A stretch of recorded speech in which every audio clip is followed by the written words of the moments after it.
This is Atomic Shinobi, and today I'm going to narrate second and final part of what if Kid Naruto was invited to Hogwarts. If you enjoyed this video, please like, share and subscribe to this channel. Now wasting no more time, let's start the story.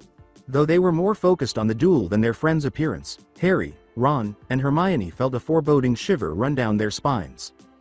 With a roar, Naruto overpowered the Shadow's spell by infusing the Kyuubi's chakra into it.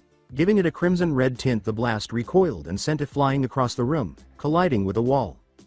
Before sliding off the wall and into the pit, the silhouette gave the blonde a feeble glance. Harry, Ron, and Hermione peered over the edge and saw it with a spike through its chest before it vanished into thin air. With a sigh of relief, they hurried to their blonde friend, whose appearance had returned and who was now gasping for air on the ground. "That was bloody amazing!" exclaimed Ron. Harry looked at his wand and said, "I have a long way to go if I want mine to be that like." Hermione questioned, "How'd you do that?" Even though Naruto liked receiving praise, there were more pressing issues to attend to. He surprised them by saying, "Guys, we're wasting time, you've got to go on without me." The brunette witch said, What are you saying? We aren't going to leave you." He said, "I'll catch up, just let me rest up a bit." Ron and Hermione were reluctant to agree, but Harry nodded and said, "He's right, the longer we stay here, the closer Snape gets to the stone." Naruto lay down and said, "Don't worry you guys, just give me 5 minutes." With a nod, they went across the bridge. As Harry, Ron, and Hermione entered a dimly lit room, they noticed a few broken marble fragments scattered throughout. Hermione, who was a little anxious without their blonde friend, said, I don't like this at all." Harry asks, "Where are we? A graveyard?" Ron examines the floor more closely and sees a pattern that resembles a checkerboard. He said, "This is no graveyard, it's a chessboard," just as the torches ignited, illuminating the area and exposing the enormous chessboard in stone pieces. As Harry led the group across the room, they noticed a door across from them. "There's the door," he said, and the pawns raised their swords, causing the three to take a step back. "Now what?" he queries as he moved to one side. Harry and Hermione followed. "It's obvious, isn't it? We've got to play our way across the room," he said. "All right, Harry, you take the bishop's square. Hermione, you'll be the queenside castle. As for me, I'll be the knight," he said. The three quickly took their positions. Hermione questioned, "What happens now?" As an opposing pawn advances, Ron, who was perched atop the horse statue, says, "Well, white moves first, and then, we play." Ron, "You don't suppose this is going to be like real wizard's chess, do you?" Hermione thought of something at once. Ron shrugged, but it was a possibility. "You there," the red head says, pointing to a pawn. "D5, he orders, and the black pawn advances to its position. Unfortunately, it was diagonally opposed to the white pawn as it drew its blade and destroyed it. "Yes, Hermione, I think this is going to be exactly like wizard's chess." Ron nervously turned to face the brunette as the three stood stunned. As his pieces shattered alongside the opposing statues, Ron refused to use Harry or Hermione as the game went on. Castle to E4. Smash. Pawn to C3. Smash. Boom. As the white queen turns and smashes a piece, the group flinches. The queen then turns again before concluding her phrase. Harry told Hermione to wait a minute to get her attention. "You understand, right, Harry? Once I make my move, the queen will take me, then you'll be free to check the king," said Ron. "No, Ron. No," exclaimed Harry. Hermione worriedly asked, "What is it?" The dark brunette said, "He's going to sacrifice himself." Hermione's eyes widened. "No, Ron, you can't. There must be another way," she yells. Ron turned to face his friends and said, "Do you want to stop Snape or not? Harry, it's you that has to go on. I know it, not me, not Naruto, not Hermione, you." Harry was about to protest, but instead he nodded. Ron returned his focus to the game and said, "Knight to H3 inches." His piece trembled and moved to the designated spot. "Check," Ron said, his heart pounding more rapidly than before as the queen moved closer to him. As the queen halted and destroyed Ron's knight with an axe, he held his breath. "Ron!" exclaimed the two, Wingardium Leviosa. Harry and Hermione turned to see their blonde friend with whiskers as Ron levitated in midair before being gently placed on the ground. They yelled, "Naruto!" and were about to move when he yelled, "Stop!" which caused them to freeze. They nodded in agreement as he said, "Don't move, remember, you're still in the game." The king's sword falls to the ground, guaranteeing their victory, and Harry declares, "Checkmate," as he advances diagonally to face him. Harry and Hermione sighed in relief as Naruto said, "He's okay. The force of the strike must have knocked him out, and they all hurried to Ron's side. Hermione questioned, "How were you able to levitate Ron?" The blonde said, "I didn't, I levitated his clothes," which caused the two to perspire. "Listen. Take care of Ron, then go to the owlery, send Dumbledore a message. Ron's right, I have to go on," Harry said, shaking his head as he stood up and moved in the direction of the door. Hermione said, "You're a great wizard, you really are, you'll be okay, Harry." He remarked, "Not as good as you two." The two grinned, and Naruto gave the dark brunette more confidence by saying, "Harry, books, intelligence, and skill have nothing to do with it, there are more important things, friendship, and bravery." The boy turned to Hermione and said, "Harry, be careful," to which the wizard with the lightning scar nodded and went on to the next and last room. Hermione-chan, lead the way, Naruto said, pulling Ron's arm over his shoulder. The girl nodded and turned to return the way they had come. Alongside Harry as the lightning-scarred wizard proceeded down a lengthy staircase, he entered an empty room surrounded by pillars, with a head-wrapped figure and a familiar mirror in the middle. "Why you?" Harry exclaimed in disbelief as he approached and held his scar, which was starting to burn. Professor Quirrell was revealed when the figure turned. Harry exclaimed, his eyes wide, "No, it can't be Snape, he was the one." Quirrell laughed. "Yes, he does seem like the type, doesn't he? Next to me, who would suspect? Poor stuttering Professor Quirrell." He laughed. But, that day, during the Quidditch match, Snape tried to kill me," he stated. "No, dear boy, I tried to kill you, and trust me, if Snape's cloak hadn't caught on fire and broken my eye contact, I would have succeeded, even with Snape muttering his little counter-curse," Quirrell growled, shaking his head at the boy's foolishness. "Snape was trying to save me," Harry exclaimed, even more startled. "I knew you were a danger right from the off, especially after Halloween," said Quirrell. Harry realized, then you let the troll in." He turns back to the mirror, making Harry's scar burn even more. "Very good, Potter. Yes, Snape, unfortunately, wasn't fool while everyone else was running to the dungeon. He went to the 3rd floor to head me off. He of course, never trusted me again. He rarely left me alone," he responds. "But he doesn't understand. I'm never alone, never. Now, what does this mirror do? I see what I desire. I see myself holding the stone, but how do I get it?" he thinks to himself. "Use the boy," was said in a raspy voice by both Harry and him. "Come here, Potter." Quirrell snapped his vision in Harry's direction. The boy advances. A little shaken Quirrell demands, "Tell me, what do you see?" Harry sticks his hand into his pocket, takes out a red stone, winks at his outer self, and replaces the stone in his pocket after staring into the mirror and fighting the urge to gasp. Harry gasps as he slowly reaches into his pocket outside the mirror and feels a lump. Quirrell insisted, "What is it? What do you see?"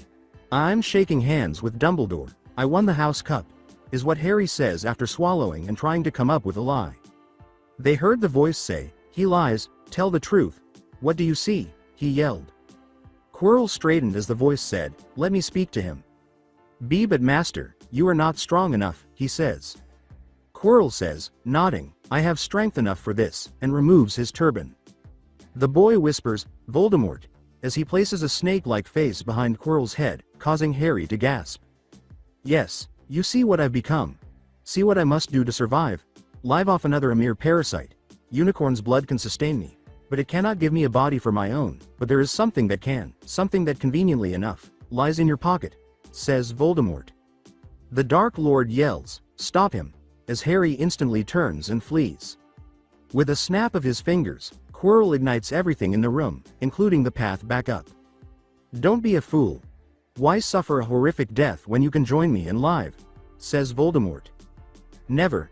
Harry shakes his head. Voldemort chuckles and states, "Haha, bravery, your parents had it too. Tell me, Harry, would you like to see your mother and father again?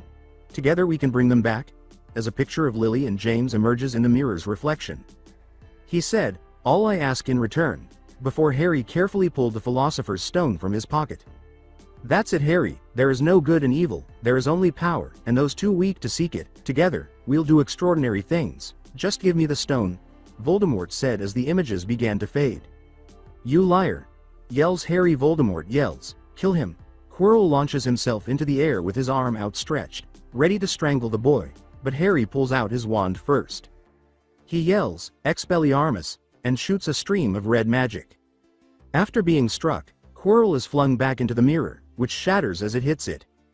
The two-faced man slowly rises and pulls out his wand.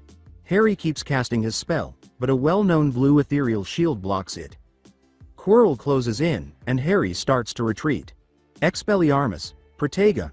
Quirrell grabs Harry's neck and aims his wand at him as he stands up after his shield is countered and lands on his back. Harry strikes Quirrell in the face with the Philosopher's Stone, causing him to recoil and lose control of his wand.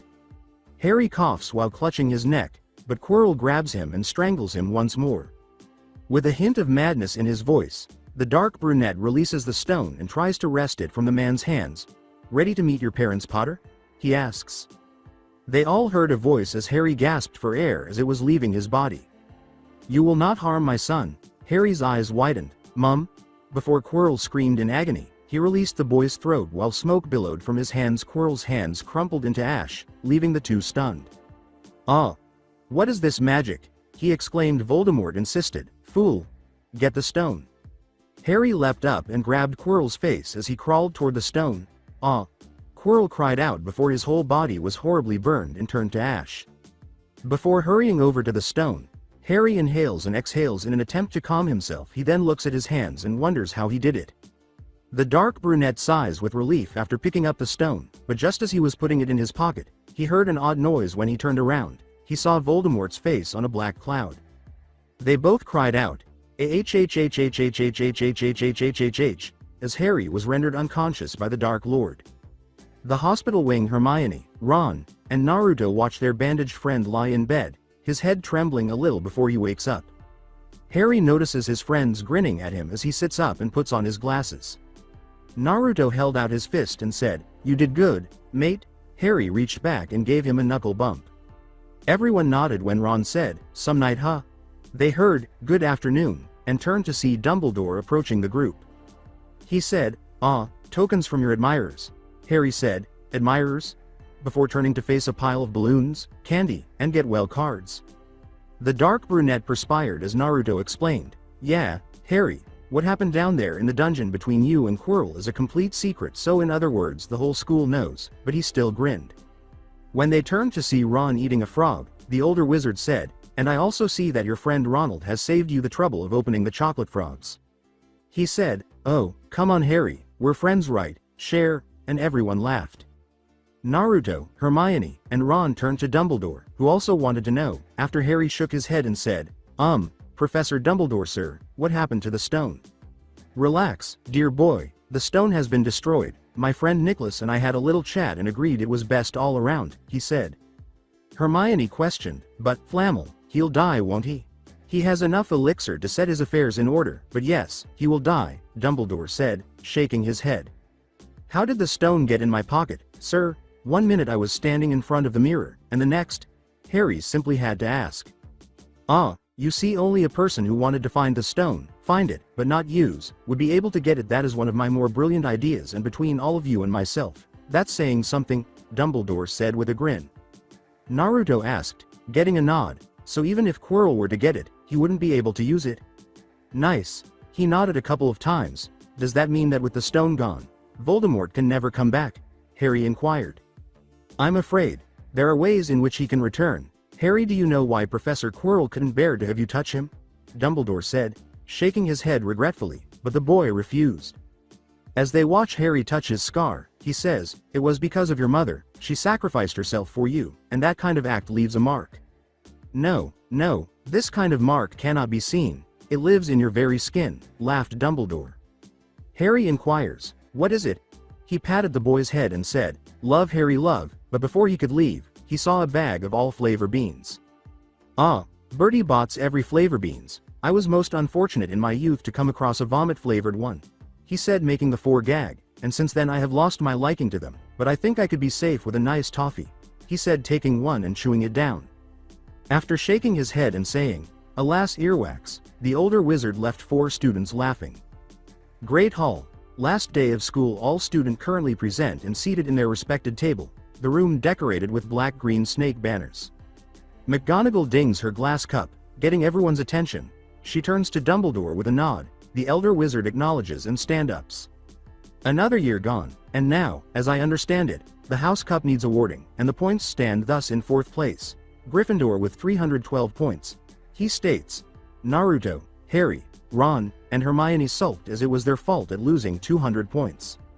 Third place, Hufflepuff with 352 points, he said, receiving some claps. Ravenclaw came in second with 426 points, he said, getting more applause. And in first place, with 472 points, Slytherin House, he states, receiving a full-blown cheer from the house. Woo! Yeah! Exclaimed a student. Nice one, mate, Draco said, as he smirked at Naruto and Harry, until Dumbledore got their attention. He said, yes, well done Slytherin, well done, but recent events must be taken into account and I have a few points to award, which caused the members of the house to exchange confused looks. The house applauded as he said, to Miss Hermione Granger, for the use of cool intellect when others were in great peril, 50 points. Naruto pats her back and says, nice going, Hermione-chan. He received another round of applause as he said, second, to Mr. Ronald Weasley, for the best played game of chess that Hogwarts has seen these many years, 50 points. Me? Ron said, with a surprised smile. Yeah you, Harry said with joy. With Naruto smiling and the cheers growing louder, Dumbledore said, third, to Mr. Naruto Uzumaki, for brave acts and for putting his own life on the line to protect those precious to him, 50 points. And fourth, to Mr. Harry Potter, for pure nerve and outstanding courage, I award 60 points.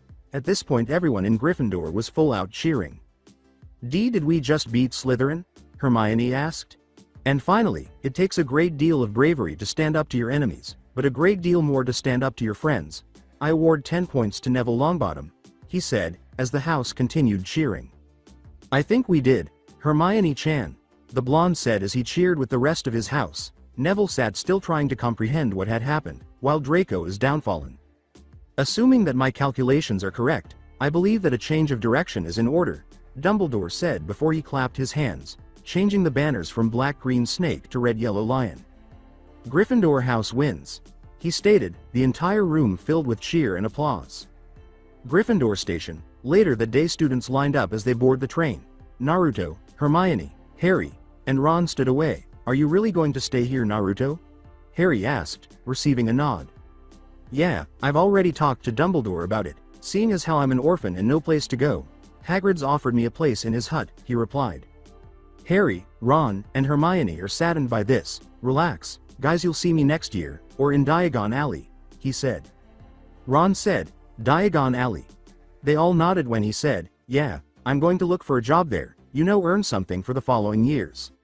Hurry up now, the train's leavin', Hagrid said. The three nodded and gave the blonde a hug. Before boarding the train, we'll see you next year, Naruto. They shouted through the window. The whiskered blonde nodded and waved to them. Hey Harry, just one thing, Hagrid said as he handed over a red album. The dark brunette opens it to see a picture of him as an infant with his parents. Harry smiles and thanks the half-giant as the train started its trek. The four wizards waved goodbye as the train soon left the station. Naruto sighed sadly before he felt a hand on his shoulder. Well, best be on our way, Dumbledore's got a little surprise for you, Hagrid said. Naruto smiled and nodded, wondering what it was the elder wizard had in store for him. In the meantime, Konoha. Well done, Kushina, here's your pay, Hiruzen said, giving the redhead payment for finishing an A-rank mission. A whirlwind-like sound interrupted Kushina's plan to take the Ryo, and Hiruzen turned around as he stared bewilderedly at the older man dressed strangely and who dropped from the ceiling with their weapons drawn. Pardon my intrusions, but I am here to speak with one Mrs. Uzumaki Kushina, he said.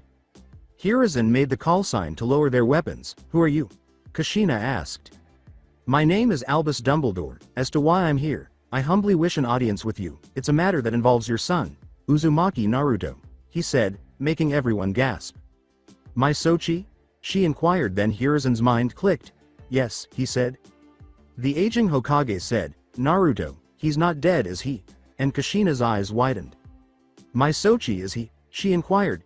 Mrs. Uzumaki, I can assure you, your son is very much alive, he responded. She begged. Where is he? Is he okay? Please tell me. A mother could only be concerned about her child. Kushina held her breath as he said, Mrs. Uzumaki, I can take you to him if you wish, but I shall warn you, if you do, then I won't be taking you back. This was her one and only opportunity to meet her son, but doing so would mean never going back to the elemental nations. Go ahead, Kushina. She turned to Hiruzen. You two have been apart for too long. I think we can manage without you. he said. Kushina smiled tearfully and walked up to Dumbledore. Take my hand, he said. Kushina nodded and did so before they apparated away, leaving a gobsmacked Hokage and Anbu. The headmaster's office at Hogwarts. Dumbledore and Kushina reappeared, the redhead leaning against a pillar as the room whirled around her. Sorry, first-time apparition always leaves one feeling sick, he said.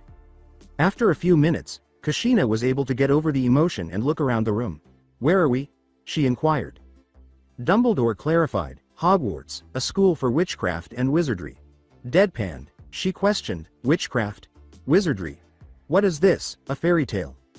One would think, though I can assure you magic is quite real, your son in fact is one of the best students here, says he. Although Kushina shook her head, she had considered the possibility that magic actually exists because there are enormous talking animals and jutsu that could level mountains. One of the best? She asks. Dumbledore grinned and handed her son's report card after going through a few documents. Naruto Uzumaki, a student year. First, house, Gryffindor. Wand. 13 inches wood, ebony bone core Dementor. Grades that pass or fail excellent, O, poor, P. Surpasses expectations, E. Horrible, D. Troll, T. Acceptable, A. Astronomy. E. Charms. O. Protection from the dark arts, O. Flying. O. Herbology. E. Magic's past, E. O. Potions. Kushina, a mother, was filled with pride at her child's performance before she could say anything. The griffin statue rotated, and the two turned to see a big man in a dark brown coat with black hair and a beard. A young boy with blonde hair and whiskers, dressed in a student's robe, stood beside him. Naruto asked Hagrid, who's she? Sochi, muttered Kushina. As he and Hagrid went into the headmaster's office, Naruto asked, who's she? Sochi? Asked Kushina, unable to believe her gaze as it fell upon her child. Sochi? Great, she's still alive, Naruto sarcastically remarked after raising an eyebrow and hearing the Kyuubi sigh in frustration. Huh? Baka. That's your mother, the Kyuubi exclaimed, slapping his own forehead. After Kushina gave him a single nod, Naruto silently changed his expression from bewildered eyebrow to teary-eyed, Ka-chan? And approached the woman slowly. The blonde threw himself at his mother after they had been staring at each other. While sobbing with delight, Kushina knelt down and gave her child a hug. My Sochi, my little Naruto, she exclaimed as Dumbledore approached Hagrid. I believe it's best we leave them to themselves, he stated. Aye, sir. The half-giant wiped away a few tears. According to the elder wizard, what's wrong, Hagrid? He said, oh, just Sniff. Seeing them together reminds me of Sniff Norbert when he hatched Sob-O. The memories, before sobbing and embracing Dumbledore. I am terribly sorry about that, Hagrid, but you know that we cannot keep a dragon on the school grounds, the elder wizard said, patting the half-giant. Hagrid's tears only grew louder. The Great Hall. When Naruto and Kushina spoke, the blonde was relieved that his mother had not abandoned him, but he was a little upset that Hiruzen had not informed him that his mother was still alive and in a coma. However, he was taken aback to learn that his mother was both the Yondaime's son and the former Jinchuriki of the Kyuubi. This infuriated Naruto even more because the man who helped bring him into the world also condemned him to a life of hatred. Naruto was hesitant, but he acknowledged that it would take time for the wounds to heal. Kushina hugged her son, telling him that it was the worst thing he had ever done, and begged him not to hate him. When it was Kushina's turn to ask questions, she expressed her slight annoyance that her child had not chosen to become a shinobi and said she would teach him whether or not he wanted to. Given that Naruto had opted to become a wizard instead, he truly didn't want to and stood by his choice. Kushina finally gave up after trying for hours. After offering to show his mother around the school, the blonde wizard accepted, and they set out. He went into great detail about what each class taught and how much he knew about the subject as they passed the sentient portraits and ghosts in the hallways. Then, Naruto made the decision to use less powerful charms like Periculum and Lumos to demonstrate a little magic. An hour later, in the Gryffindor common room, Kushina sat beside Naruto on the couch, caressing Sora's feathers as he read his spellbook. Tell me, Naru-chan, do you have any friends? His mother encouraged him to go on. Hi, lots, he answered. There's Harry, he's sort of an orphan like me but lives with his aunt and uncle. He's also Gryffindor's Quidditch seeker. Then there's Ron. He's not too bright but he's a good friend. Next there's Hermione-chan, he continued. Hermione-chan? Kushina asked, grinning, and Naruto flushed violently. It's not like that, exclaimed the blonde wizard. With a smile on her face, she said, if you say so, so have you kissed her yet? Ka-chan! Exclaimed Naruto, blushing atomically. After 3 weeks. Now Naru-chan, remember, tidy up your room, always brush your teeth after a meal, and don't forget to. Ka-chan, I get it, if you don't hurry you're gonna be late, said Naruto. In the last 2 weeks, Dumbledore had assisted Kushina in adjusting to her new surroundings and even secured her a job, or rather, multiple jobs, in Diagon Alley because of her cage bunshin. Having numerous jobs was hardly an issue to at least fit in with the others. She now, among other things, wore a generic witch cloak.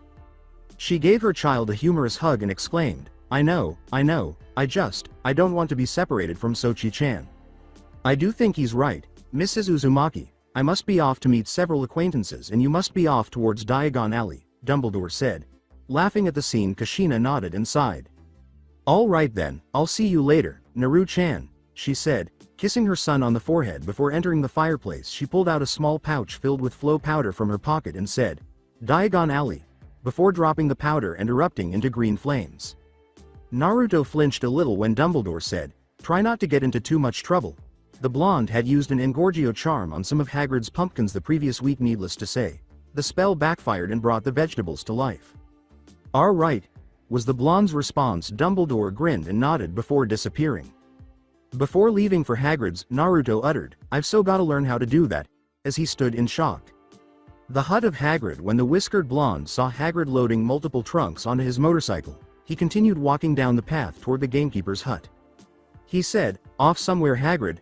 Oh, why there, Naruto? I was just the half-giant said, turning to face the blonde as he glanced at his bike. Okay, Dumbledore decided it was best I take the month off. I mean, I haven't really had a vacation in years, but I'm not complaining, Hagrid said, tilting his head. Naruto questioned, really, where are you off to then? I'm off to Romania, according to the blonde, figures. Hagrid said, you can come with me if you like, but Naruto said no. Hagrid rubbed his chin and said, there's actually something I've been wanting to do, and aside from you're on vacation, don't have to have you worrying about me. He put his helmet over his head and jumped on, saying, well, if you say so, just don't go wandering into the dark forest. Hey Hagrid, any idea where Madame Hooch stores the brooms? Before realizing what he had said, he asked, she always keeps them in separate cases in her office, why? He said, I shouldn't have told you that, while Naruto was already en route. Hey wait, he exclaimed. He heard the blonde say, enjoy your vacation, Hagrid. After half an hour wearing casual attire and an arm bracer with his wand in its sheath, Naruto stood out in the field with the Alohomora charm. He had entered the instructor's office and the cases with ease. He mounted his broom and sped off, saying, okay, let's fly. As he soared high above the clouds, Naruto grinned and realized that he had broken through the barrier protecting Hogwarts. Before accelerating, he asked himself, how much of Europe can I see in a day? Wales. England. 2 hours later. Practicing your spells, Anya? The red-haired twin ponytailed girl asked, turning to see a boy about her age with red hair tied in a small ponytail and a bandage-wrapped staff on his back like her. He was dressed casually in a hooded cloak. Hello Negi, and yes, as a matter of fact I am, Anya said, turning back to her notebook. I found this one in the third-year section, she added. The 8-year-old boy said, all right, let's see then. Omne flammans flamma purgatus, domini extinctionis et signum regenerationis, in mea manu ens inimicum edat. Flagrantia rubricans. Ever-burning fire of purification, Lord of destruction and sign of rebirth. Spring forth from my hand and throttle my enemy. Red blaze. She exclaimed as she raised her hand and launched a fast-moving fire blast into the air. Negi exclaimed, whoa Anya, you did it, with amazement. Anya was about to remark on her greatness when the flames burst out of her chest with pride. When the two looked up, they saw a figure plummeting from the sky, pausing every few seconds before continuing. With his broom now on fire, Naruto yelled, no, no, no, no, no, don't do this to me. Into the air. Negi and Anya watched as a flaming figure splashed into the lake from ground level as the blonde tried to stay in the air but was unsuccessful as his broom crashed. The light caused his eyes to flicker open and closed. Am I dead? Naruto asked, rubbing his eyes. The blonde turns to see a woman with lighter blonde hair. No, thankfully you are not, she says, cupping her chin. That was quite a fall you took. If not for the lake then you would have broken an arm, maybe a rib or two. He said, sorry but, who are you? Oh, pardon me, I get carried away sometimes. My name is Nakane Springfield, and you are? She said. He got out of bed and said, "Hi, my name is Naruto Uzumaki, nice to meet you." "Pleasure, now I believe apologies are in order. Anya, you may come in now," she yells. As Naruto watches two red-haired children enter, the girl shuffles her feet uneasily and stammers, "Sorry, for shooting you with a fireball." "Oh no. The broom. Madam Hooch is gonna kill me," he exclaimed as it struck him like a ton of bricks. The blonde laughed and said, "It's alright, I was just at the wrong place at the wrong time, still thought to hit me at my current speed." Negi was trying to figure out how to help. Anya wasn't doing well either. Nakane was holding her hand over her mouth to stop herself from laughing, and her fellow blonde was freaking out. After a few minutes, Naruto became calm and had an epiphany. "Wait, that's it?" he exclaimed, shocking the three people in attendance. He received nods in response to his question. "You three are wizards, right?" Anya asked. "Does anyone have any flow powder?" Negi became perplexed. The what powder?" Anya said. "Flow powder, it's a special kind of dust that lets one travel through the flow network," replied Nakane. "We don't have any at the moment, but I'm sure the headmaster does," she went on. "Really, where can I find him?" "He usually spends most of his time at his office at Welsh Magic Academy." "Negi, Anya, when our guest here recovers, could you please show him the way?" she inquired. "Yes, without a doubt," Negi answered. Naruto got out of bed and stretched his limbs, saying, "Actually, I feel fine. We can go right now." The three mages stood in awe. The blonde might have survived the fall, but he should at least have a muscle ache or other injury. After 10 minutes, "So, Uzumaki-san," Negi began, but the blonde interrupted. He said, "Please, just call me Naruto." Never was one for formalities. Anya and Negi exchanged a look and shrugged. "Alright then, you look to be a few years older than us. Are you taking classes by any chance?" He said, "Yup, starting my second year in September." "Second year? What school do you go to?" Anya inquired, aware that some, if not most, schools have different admission requirements. "Me? I go to Hogwarts," Negi exclaimed. You go to Hogwarts? That's one of the three most largest and advanced schools in all Europe." Anya gazed at the blonde in wonder, and Naruto scratched the back of his head sheepishly. "Hi, we're on vacation right now and I wanted to see the rest of the country," said Naruto. "That explains why you were riding a broom, but don't your parents know what you're doing?" asked Anya. "Nope, my mom's at work and my dad, he's not around anymore." "I'm sorry," he whispered the final line, "don't be, I haven't forgiven him yet." After a brief pause, Negi decided it would be best to shift the topic. "So, what kind of magic do you use?" he asked. Naruto said, "You mean spells?" "No, he means a type of magic, you know, like fire, wind, lightning," Anya explained. He trailed off, "Element-based. Well, I know 2 fire charms and several others. I also know this one curse." But the word charm made the two young mages realize that the blonde was used to using wands. "So you use a wand?" Anya said, receiving a nod from the blonde. He said, "Yeah, is there a problem with that?" "No, not really, it's just that most wizards prefer to use them over wand-less magic," Negi said. "Why's that?" inquired Naruto. He replied, "Mostly because of the incantations. Wand-less spells are more effective but have a longer casting time." The blondes were startled by the word, "more effective." He looked down at his sheathed wand and said, "Really?" He asked, "Think you guys can teach me?" Negi was thrilled and on the verge of accepting. "Hang on a second, Negi," Anya said, interrupting her friend. "What's in it for us?" she asked, nudging the blonde. "Anya, he's a fellow wizard asking for help, I think it's fair for us too." Negi's face vaulted when Naruto said, "I can take you guys with me to Hogwarts, if not then to Diagon Alley." "Deal." The redhead almost yelled like Naruto. Anya wanted to see more of the world, so how could she turn down an invitation to visit a well-known castle and multiple wizarding stores? He said, "Great, let's hurry up then, the sooner we get the flow powder then the sooner I can take you guys to said places." Anya nodded and went ahead, followed by Negi and Naruto. Office of the Headmaster at Welsh Mage Academy. "Good morning, Headmaster." Anya and Negi both bowed, and Naruto followed suit. The Magus inquired, "Negi, Anya, how are our 2 prodigies doing today?" The older man raised an eyebrow when Negi said, "Great, but we actually need your help." "With what exactly?" "We wanted to know if there was any flow powder we can use," asked Anya. He asked, "Now why would you need to use the flow system?" Naguto uttered a trembling, That would be me." "And who might you be, young man?"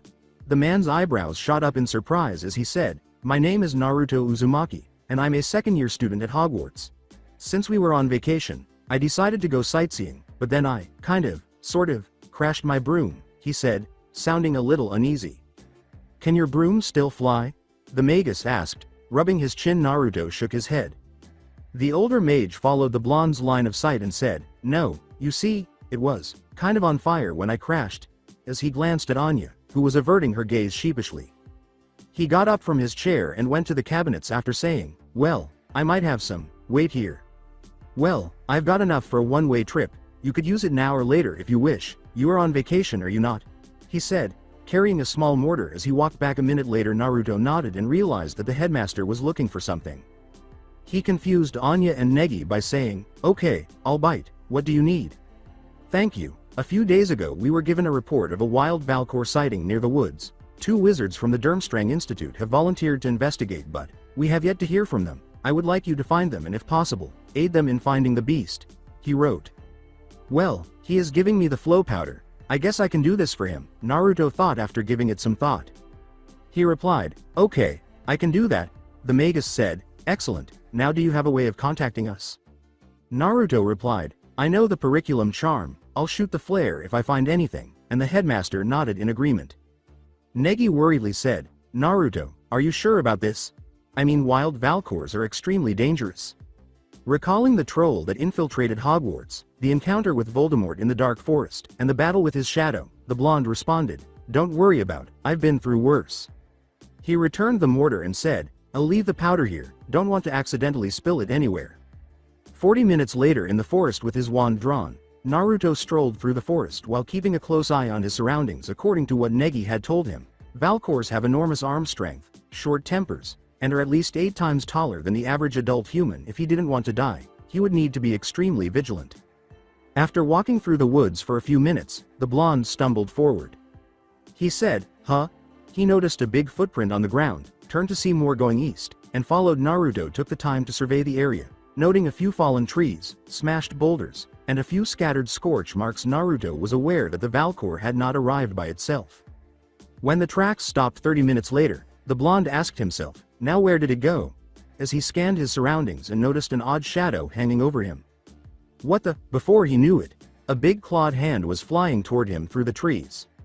Roar! A giant humanoid figure with a large head with multiple protruding horns, thick legs, and thin arms bounded out to Naruto's right, and the blonde knew he had located the Valkor. "Periculum!" he exclaimed as red flare-like sparks flew into the sky, swiftly lifting his wand. The Valkor growled in rage after being momentarily blinded by the sparks, then grabbed a tree and uprooted it. "Wingardium Leviosa!" Naruto exclaimed. Aiming his wand as it was ready to swing, he then grabbed the tree from the creature's grasp and slammed it against the giant. "Incendio!" the blonde exclaimed, forming an inverted V with his wand. The Valkor gritted its teeth, grabbed a big boulder, and threw it at the blonde, roaring in agony as it burned. Naruto yelled, "Defindo!" As the rock broke into multiple pieces and flew past him, the blonde covered his eyes as the impact sent dust and debris flying. He opened them, and as the Valkor clenched his fist inches from crushing him, he went wide-eyed and fell back. Immobile. He was about to yell, but the creature's arm was wrapped in sand, saving him. Naruto could only stare in shock as blood spurted out like a fountain as the Valkor attempted to pull its arm away but was unsuccessful. It then roared in agony as its limb was crushed by the pressure of the sand. The blonde turned to face 2 boys, one of whom was roughly his age and the other perhaps a year or 2 older. "You did well." The first had a kanji for love on the left side of his forehead, black rings over his green eyes, and auburn red hair underneath a black unzipped vest. He wore a crimson short-sleeve shirt, black pants, black low-top shoes, black, white checker bracelets on his wrists, and a large gourd on his back. The second wore casual shoes, black pants, and a tan long-sleeved turtleneck shirt with a red phoenix on it. As the Valkor roared and charged both of them, the older boy said, "We'll take it from here," and pulled out his wand. He casually exclaimed, "Immobilis," as the creature was paralyzed by a violet-blue spark that shot from his wand. "The names are Victor Crumb. The redhead over there is Gaara," he said, helping the blonde up. "Thanks for the assist, kid," he said. He shook the boy's hand and said, "Naruto Uzumaki, and thanks for that." The blonde perspired as Crumb laughed and said, No problem, if we hadn't seen your curriculum, then you would have been but a smear on the ground. The blonde said, so, are you guys from the Durmstrang Institute? Crumb nodded and said, yeah, that's us. Let me guess the headmaster hadn't heard from us and sent you to find us. Then he saw the expression in his partner's eyes and said, figures. Crumb tried to reason. Whoa, take it easy Gara, he's not a threat. He turned to face the motionless Valkor and held up his hand, saying, is he? Mother wants his blood for some reason. Naruto questioned, what's he doing? He's going to kill it, Crumb said, startling the blonde. He can't do that. The Valkor has to be taken in and dealt with by the magizoologists, he said. Too bad. Once Gara gets like this there's little to no guarantee of him stopping, Crumb said. As sand started to swallow the Valkor's body, Naruto looked at it desperately. He then pointed his wand at the red-headed creature and yelled, stop. But the sand kept swirling around the body. Crumb cautioned, I wouldn't do it if I were you. As blood started to seep through the sand, Naruto gritted his teeth and yelled, damn it, Expelliarmus, while hurling a violet stream of magic at the redhead. Gara glared at the blonde and clenched his fist as sand swiftly encircled him and broke the spell. Naruto realized that the Valkor's life was over as he watched in horror as blood erupted from what appeared to be a sand prison. Protega! He yelled as Gara's sand whirled around him and launched 5 projectiles at the blonde, forming a clear blue shield that redirected the approaching objects. He looked closely and said, Shuriken? With wide eyes before Gara materialized behind him in a whirl of leaves. Gesturing at him with his wand, he pondered. This guy, thought Naruto as he hurriedly used Protega again. Gara yelled, Reducto, as she blasted the blonde's shield away and knocked him back. Confrigo! The redhead exclaimed, and Naruto swiftly ducked out of the way as the blonde was hit by a series of explosions.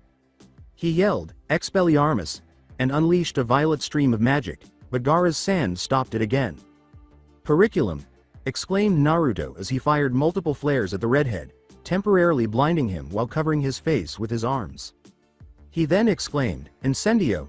Gara was set on fire, but his sand quickly put out the flames. The redhead became irritated at this point and hurled his sand forward, saying, Sabaku Q, sand binding coffin, as the sand encircled the blonde.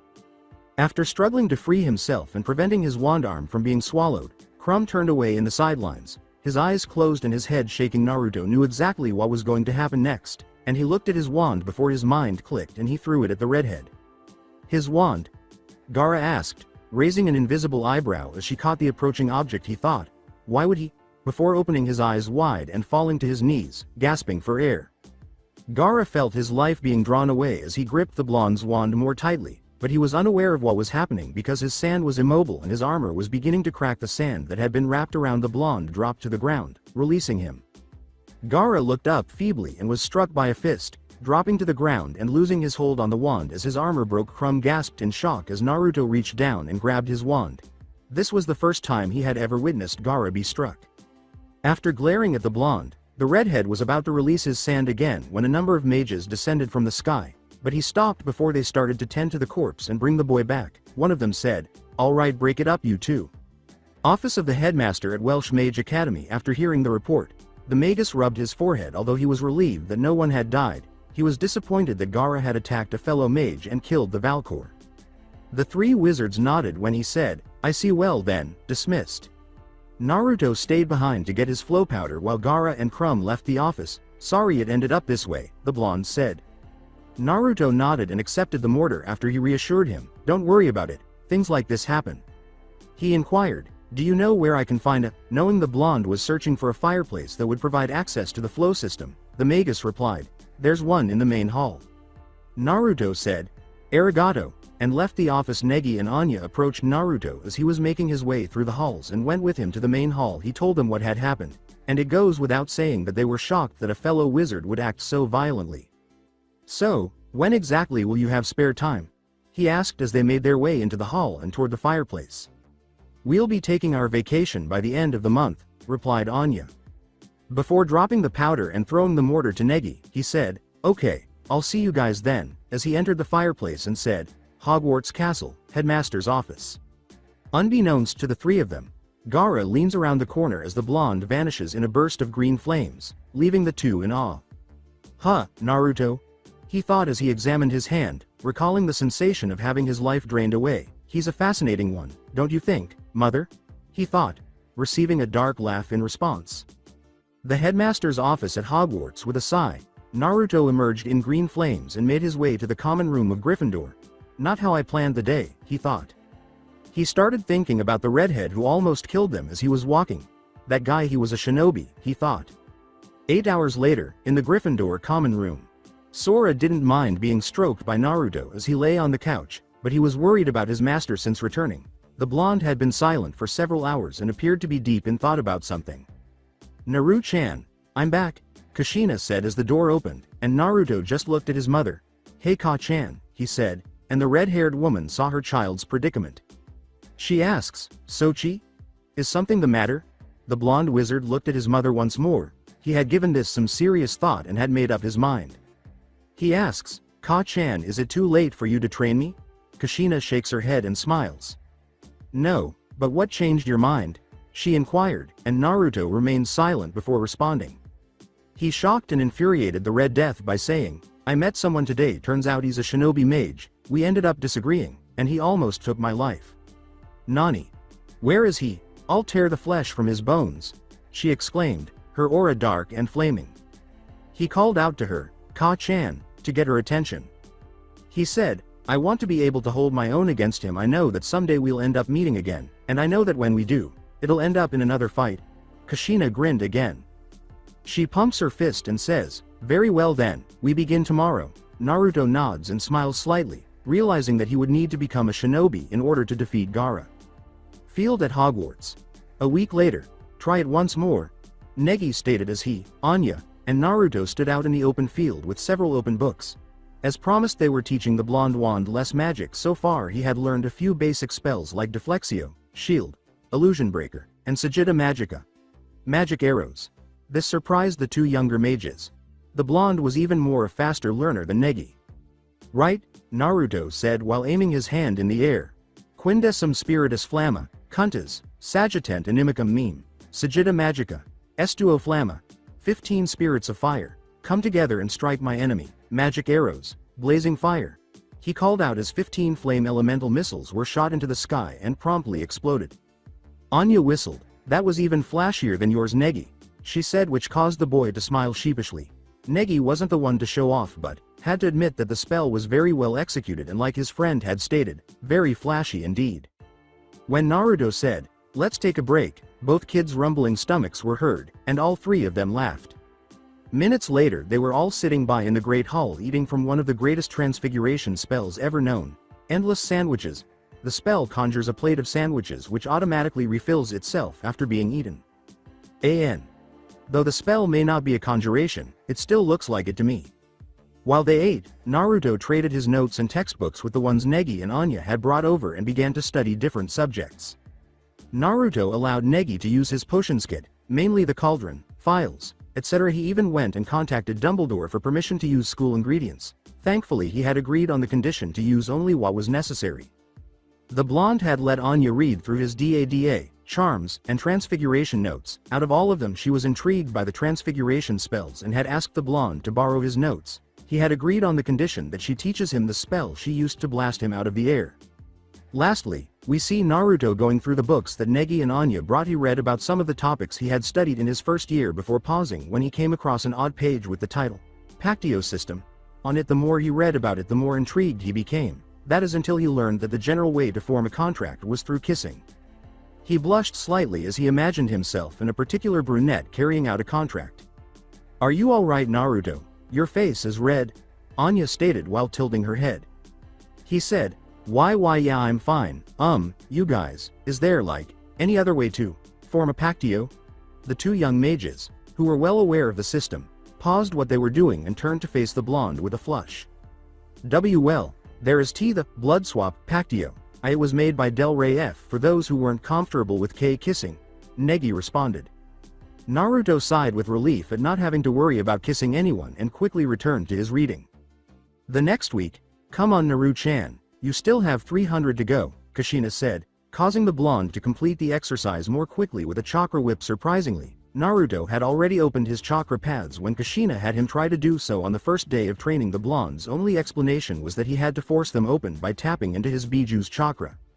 By performing at least 500 push-ups, sit-ups, pull-ups, and other exercises, Kushina was currently helping her son gain muscle and improve chakra control. She had taught him the fundamentals of chakra molding and had him practice the 3 fundamental techniques of Bushin Jutsu, Kawarimi, and Henge. Every time Naruto tried the Bushin, it seemed to fail. Kushina concluded that this was because he had too much chakra and it would be very difficult to execute the low-level technique. Slumping, he continued on with his training. From time to time Kushina would teach him weapon throwing and sword katas. One of the things that the blonde seemed to show the most progress in Naruto had established a schedule with the 3 of them and informed his mother that in addition to learning the fundamentals of shinobi, he would also be learning wand-less magic from 2 of his friends. Over the next 2 months, the 4 got together to continue each other's training. Naruto was shocked to learn that Negi and Anya had both mastered the animagus, and they went on to demonstrate their now brother figure.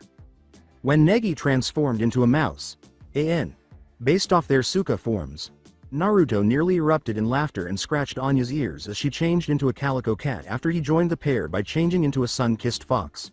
Kushina squealed and almost choked them with a bone-crushing embrace, teaching them a valuable lesson: never change in front of her.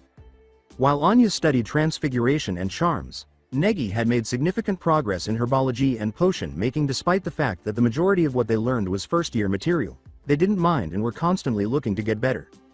Along with Kira, Refectio, and Anya's Flagrantia Rubicans, Naruto had mastered the first 3 basic spells taught by Negi and Anya because of his high chakra reserves. He was also able to master Henge and Kawarimi. Kushina taught him Kage Bunshin, one of the most effective techniques.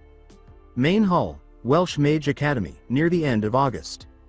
Naruto remarked, "Well guys, it's been fun," as Anya lowered her head and Negi began to laugh hysterically. The blonde grinned and said, "Oh, don't worry, guys, we'll see each other again." The 8-year-old sobbed, "We'll miss you." Aniki, the blonde 11-year-old, scratched his cheek and then had an idea. "Hey, let's form a pactio," he proposed. Both young mages yelled, "Eh." After saying, "Calm down, we'll do the blood swap pactio," he approached one of the teachers and asked for a piece of chalk. A few minutes later, he drew a perfect circle on the ground. Naruto pulled out a kunai knife that his mother had lent him from a holster fastened to his leg as both boys stood inside and started the ritual. Naruto winced in agony as he passed the blade to Negi after pressing it against his palm and slitting it open to release the valuable red fluids. "Come on Negi, don't chicken out on us," Anya said, as the boy gulped loudly and appeared extremely anxious. Naruto said, "Don't worry Negi, just do it quickly and get it over with. The pain will last longer if you take your time." Negi swallowed again, closed his eyes, and cut his palm. Naruto said, "Ready Anya?" As the 2 boys shook bloody hands, she said, "Ready?" and exclaimed, "Pactio," which made the circle glow brightly. 2 cards materialized in front of the 2 boys, and they let go of each other's hands. Before they gathered and examined their cards and marveled at their artifacts, Naruto lifted his hand over Negi's and exclaimed, "Kira." He then healed their wounds. "Negi, this is not only proof of our contract, but also proof of our friendship. You look upon our cards and remember of the times we spent together. Don't worry, we will see each other again," the blonde said, placing a hand on Negi's shoulder. With a tearful smile, the boy embraced his brother figure and motioned for Anya to come along, which she gladly did after removing his flow powder pouch from his pocket and bidding the 2 farewell. Naruto dropped the powder along with his plans to attend Hogwarts. London. 6:45 a.m. Z's. Naruto slept soundly in his bed with no worries at all. The door creaked open. "Naru-chan," exclaimed a certain woman with red hair. Kushina approached the bed and shook the blonde's shoulder after her son failed to respond. "Naru-chan, wake up," she repeated. Naruto turned to the side and let out a small moan. "Ak!" exclaimed Naruto, covering his face as Kushina walked over to the window and opened the curtains to let in the sunlight. Sora, Sky, who was also present, flapped his wings in irritation at being awakened. The blonde grumbled, "Come on, Ka-chan, could you give me 5 minutes?" The redhead cheerfully said, Now Naru-chan, remember tomorrow's the start of your 2nd year and you haven't bought any of your school materials." He yawned, whipped his weary eyes, and scratched his disheveled hair before asking, "Ka-chan, didn't you already buy them for me?" She said, "Nope," and Naruto sighed, but he knew in his mind that she wanted to see his friends. He uttered, Hi, I'll get up." 7:20 a.m. on Diagon Alley. Naruto and Kushina emerged from a fireplace in green flames. Sora sat on the blonde's shoulder, and both were dressed casually beneath their open robes. She said, Okay Naru-chan, what is it you need? Before the week began, Dumbledore was gracious enough to send Sora the letter that Naruto had taken out of his pocket, folded. Let's see, Hogwarts School of Wizardry and Witchcraft. Supplies for the second year Miranda Gosshawk's Standard Book of Spells, Grade 2. Gilderoy Lockhart's Break with a Banshee Gilderoy Lockhart's Gadding with Ghouls. Gilderoy Lockhart's Holidays with Hags Gilderoy Lockhart's Travels with Trolls. Gilderoy Lockhart's Voyages with Vampires through Gilderoy Lockhart's Year of the Yeti. What are these? Naruto asked, perspiring series of novels. Before the two left for Gringotts, he thought to himself. Kushina overshadowed her son and looked at the list, sweat dropping herself with similar thoughts. After 5 minutes of strolling through the crowded streets, the two exclaimed, "Hey Naruto," and turned to see a brunette and a red-haired boy they knew well. Ron, Hermione-chan, he exclaimed, embracing the two. He inquired, "How've you been?" The group began to perspire when Ron said, "Great, me and my family spent most of our summer in Sweden before visiting my brother in Romania. Saw Hagrid over there." The dragon had grown to almost truck size when Hagrid returned from his trip, and based on what Naruto and Kushina could see in the pictures, Hagrid was still treating the animal like a baby. "What about you Hermione-chan?" "Not much, me and my family spent some time in Greenland before I went back to my studies," she said. Ron rolled his eyes, thinking, doesn't she know when to stop studying? Since he knew that people should enjoy their 2 to 3 month vacation rather than spend it reading books at a desk. She said, "What about you?" He said, "All right, guys, I'd like you to meet Kushina Uzumaki, my Ka-chan, aka, my mother." The woman smiled and waved. Wait, your mother, but weren't you an orphan?" Ron asked Hermione after they both nodded and went wide-eyed.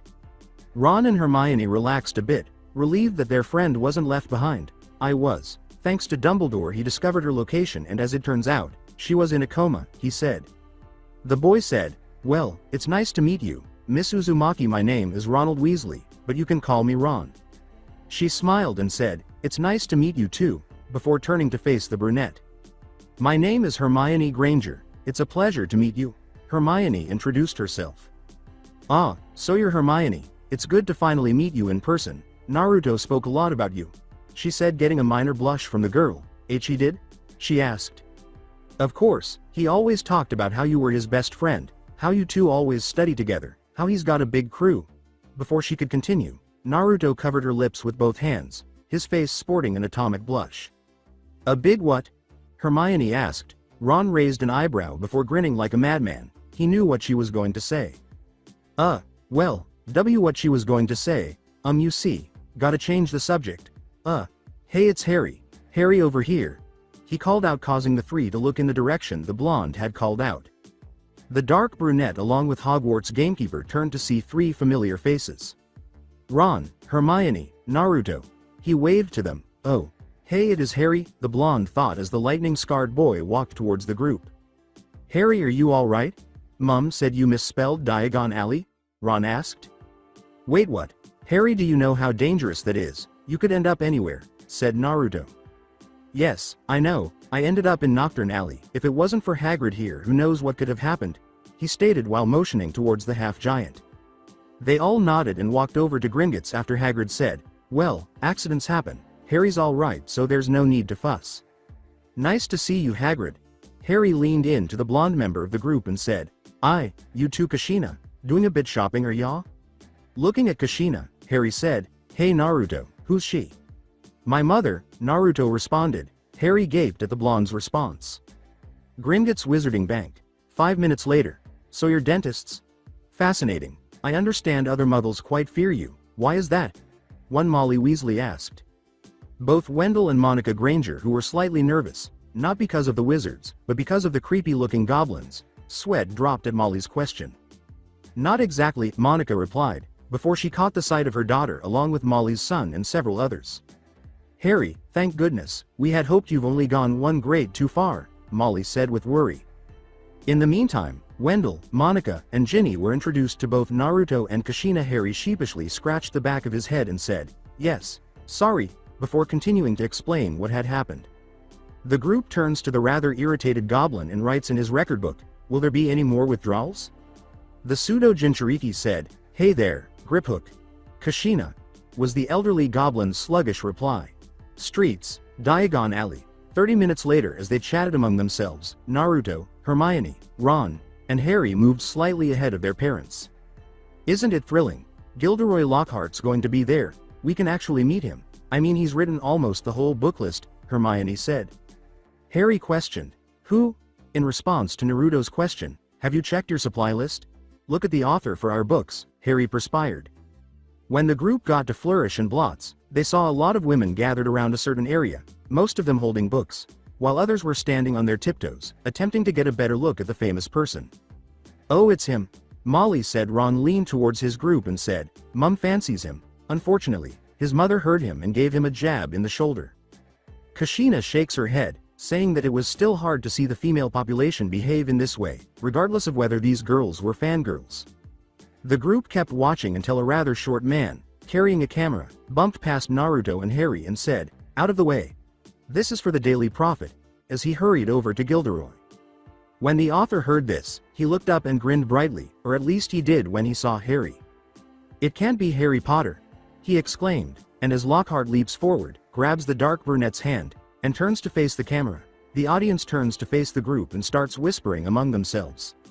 The boy looked at the older man and then at the camera, looking puzzled. "Nice big smile, Harry. Together you and I rate the front page," he whispered. Flash. As he rested his eyes, "Ladies and gentlemen, what an extraordinary moment this is, when young Harry here stepped into Flourish and Blots this morning, to purchase my autobiography, Magical Me, which incidentally is celebrating its 27th week atop the Daily Prophet's bestseller list," he said. Naruto saw the disappointment on his friend's face. The blonde was aware that Harry didn't care about his notoriety, primarily because it brought back memories of his parents' deaths and the mark Voldemort had placed on him. Kashina asked her son, "Is he okay?" And the wizened man shook his head. He said, "Harry doesn't really like being a celebrity." Lockhart declared, "He had no idea that he would leaving with my entire collected works, free of charge," and gestured for his flunky, servant, to emerge. The man, dressed in dark blue robes and a hat, gave the dark brunette a large stack of books. Harry muttered a sheepish, "Thank you," as the audience applauded and turned to return to his group. Harry blushed and said, "You can have these, I'll buy my own," as Naruto and the others watched him place the books in Guinea's cauldron. Ginny grinned and thanked the 12-year-old. Wendell and Hagrid laughed, Hermione arched an eyebrow, Naruto and Ron grinned, and Kashina, Molly, and Monica giggled among themselves at the adorable scene. The group turned to see Draco sneering at the dark brunette. "I bet you loved that, didn't you, Potter? Famous Harry Potter. Can't even go to a bookshop without making the front page." "Leave him alone. He didn't want any of that," Ginny argued. Malfoy teasingly said, "Oh look, Potter, you've got yourself a girlfriend." "Piss off, Malfoy," Naruto exclaimed. Draco put his hand on his wand and challenged, "You looking for a fight now, are you?" Before he could draw, Naruto materialized behind him, his hand clutching the slick-back blonde's wrist, causing the boy to widen his eyes. The wizards were astounded by the blonde's speed, and Kashina was filled with pride at her son's demonstration of shinobi skills. "If that's what you want, then I'm more than happy to honor that request," he replied. "You?" Draco scoffed. "Draco. Enough," they exclaimed as they turned to see Lucius Malfoy, an elderly man with light blonde hair that reached his shoulder blades, dressed in noble garb beneath black robes. Lucius notices Harry's presence and says, "Ah, Mr. Potter, I don't believe we've met," reaching out a hand. They all assumed the man wanted to shake hands, but instead he moved his hair aside enough to reveal the lightning scar, and Harry took a small step back. "Forgive me, Mr. Potter, but your scar is a legend, as of course the wizard who gave it to you," said the man. "He was a murderer," Harry replies with a frown. He replies, "Yes, a pity about your parents, curious that you yourself should escape with a mere flesh wound," which makes everyone in the room frown and makes Harry feel guilty. "Curious too, that you speak of him in the past, surely you don't think he who must not be named is gone forever," he replied. They turned to Naruto, who glared at the older blonde. "His name is Voldemort," Naruto said, and almost everyone gasped. Lucius retorted, "You must be very brave, dare to speak his name or foolish."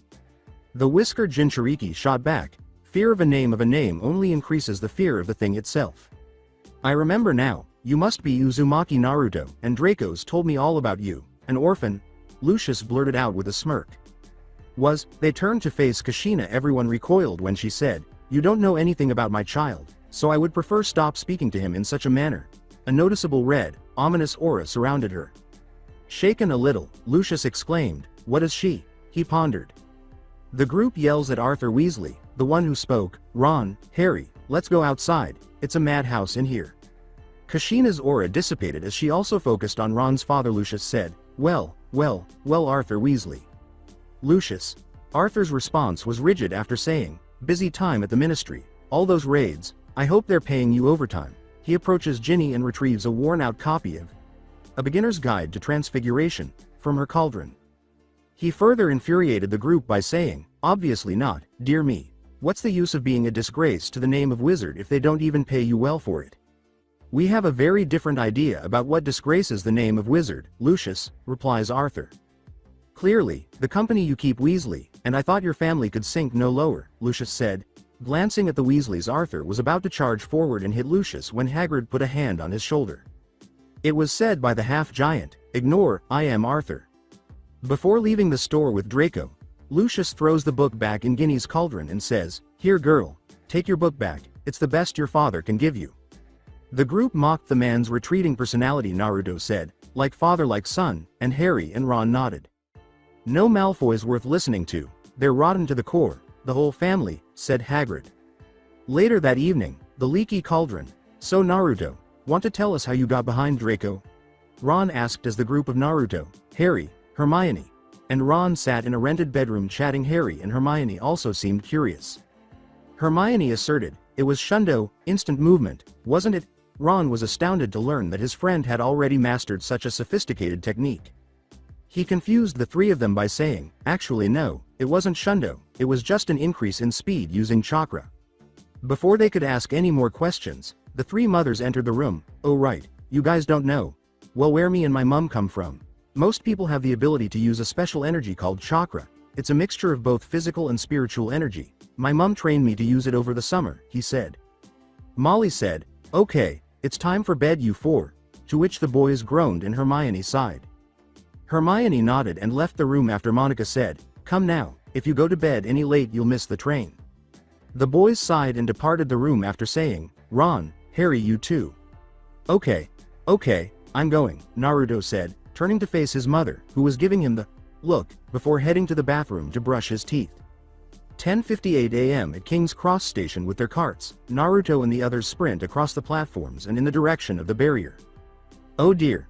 The train will be leaving any moment, all together now," said Molly. Hermione and her parents followed Fred and George as they hurried through the wall. Molly said, "Go on Ginny, you know what to do," while she watched Kashina and Naruto cross the barrier. After closing her eyes and hurrying ahead, the young Weasley opens them to look at the Hogwarts Express. Before long, Molly and Arthur are by her side. "Come Ginny, we'll get you a seat," Arthur said, guiding her to the train compartments. After giving the workers his trunk and equipment, Naruto hurried on board and took a seat beside Ginny and Hermione. Kashina pumped her fist and said, "Okay, Naru-chan, do your best and make Ka-chan proud." Naruto smiled and nodded. Ginny nods at every detail as Molly says, "Now Ginny, remember study hard, make lots of friends." But Arthur felt as though something was missing as he looked around. "Now Hermione, do have everything, quills, books, files?" She said, "Yes, Mum, I double-checked before we left." Wendell raised his hand, holding a golden time turner, and asked, "Are you sure?" Hermione turned to Naruto, who grinned at her and blushed in shame as she put the golden hourglass necklace around her neck. Before the wheels turned, the express whistled loudly and released steam from the engine. It wasn't until Naruto noticed something strange, akin to Arthur. As the train left the station, he said, Guys, quick question, where's Ron and Harry?" In the interim, as he and Harry ran through the platforms, Ron said, "We better hurry." He glanced at the clock and saw that it was 10:59. When Harry gets to the barrier and tries to get through, he bumps into the wall and falls with his cart. A passing guard said, "What in blazes do you two think you're doing?" Harry says, "Sorry, lost control of the cart," as he gathers his possessions and puts them back on the cart. He murmurs to Ron, "Why can't we get through?" He presses his ear against the pillar and responds, "I dunno. The gate sealed itself for a reason," while the clock chimes. Harry says, "The train leaves at exactly 11 o'clock, we missed it." Ron gets down from the pillar while thinking about it. "Harry, if we can't get through, then maybe Mom and Dad can't get back," he replied. Harry says, maybe we should go wait by the car. The car? Exclaimed Ron alongside Naruto. Ginny asked, you think Harry and Ron will be okay? I wouldn't worry too much, I mean they'll find a way to Hogwarts, replied Naruto. Hermione questioned, can't they use the flow system? They could, but the only one I know of is in Dumbledore's office, and even then you'll have to use it from there to be able to travel back to it, he said. Ginny said, maybe Mom and Dad can take them by car, to which Naruto shot her a sardonic glance. Right, like they're gonna get there on time by car. I mean, how long would it take drive from London to Scotland? Asked the man. No, not like that, you see Mum's car can. Ginny shakes her head. Harry says, this is crazy, we can't drive to Hogwarts. Who says anything about driving? The dark brunette said, you don't mean, Ron, no. Look, who knows when Mum and Dad will get back, and we've got to go to school, haven't we? And even underage wizards are allowed to use magic if it's an absolute emergency. Well, at least that's what Fred and George always say, Ron responds. Something tells me we're going to regret this, sighs Harry. Naruto asked, so brooms and staffs aren't the only way to fly? And Hermione nodded. You don't think they would? Hermione started as they sat in silence, knowing those two defiantly. Naruto responded. Harry remarked, Ron, I should tell you, most muggles aren't accustomed to seeing a flying car, as he peered out the window and saw a number of people with shocked expressions on their faces. Ron responds, right, and presses a tiny silver button. The car appears to disappear into thin air as the confused pedestrians below blink. Half an hour later, while eating some snacks they purchased from the cart, Naruto, Hermione, and Ginny kept talking to each other. Hermione said, I think I understand how it works, after hearing Naruto's explanation of ninjutsu and chakra. The key to activating them are hand signs that trademark the Chinese zodiac. They allow one to manipulate the amount of chakra necessary to perform the jutsu, said he. Naruto saw a flying car through the window before Hermione or Ginny could ask any more questions. Well, I'll be damned, he said, drawing the attention of both witches. I told you, Ginny said with a smile as the two girls turned to watch the flying car fly by. Yeah, he said, causing her to pout. You think they saw us? Naruto inquired. Hermione says, I doubt it, we are very easy to miss at the speeds they're going. Ron and Harry search for the train up in the sky through the window. Fortunately, Harry spots a single line of train tracks on a steep bridge. They're up ahead, look, Harry said. Brilliant. Ron moves the vehicle and smoothly slides down toward the rails. They were able to stop it just a few inches off the ground. Harry said, it must be around here, somewhere, as he and Ron searched for the train in front of them for a few seconds before they heard a sound they recognized, that of an operating train. After exchanging glances, the two turned to face their revered rearview window, where they can see their goal approaching quickly. Harry and Ron exchanged another look before Ron slammed the gas and spun the wheel. Unfortunately, as the car veered out of the train's path, it briefly flipped upside down and flew beneath the bridge. As the car tilts and strikes the door, Harry slides out of his seat. The impact opens the door and knocks the dark brunette off. Harry, exclaimed Ron. I'm still here, Harry responds, hanging from the open door of the car. Idiots, Hermione mumbled as she pinched the bridge of her nose from inside the express, and Ginny gaped in disbelief as Naruto aimed his wand and slightly opened the window. He exclaimed, I got this, Wingardium Leviosa. Harry was reaching for Ron's hand when he was abruptly picked up and thrown back into the car. The two wizards saw Naruto, Hermione, and Ginny waving at them from the express, so they waved back and kept following the train. 7:40 p.m. at the Hogwarts train station. After putting on their wizarding robes, the students get off the express. All right, this way, come on now, the half-giant said. Hey Hagrid, Hermione and Naruto said. Naruto, Hermione, and Ginny looked around as he said, Elo, there you two, where's Ron and Harry?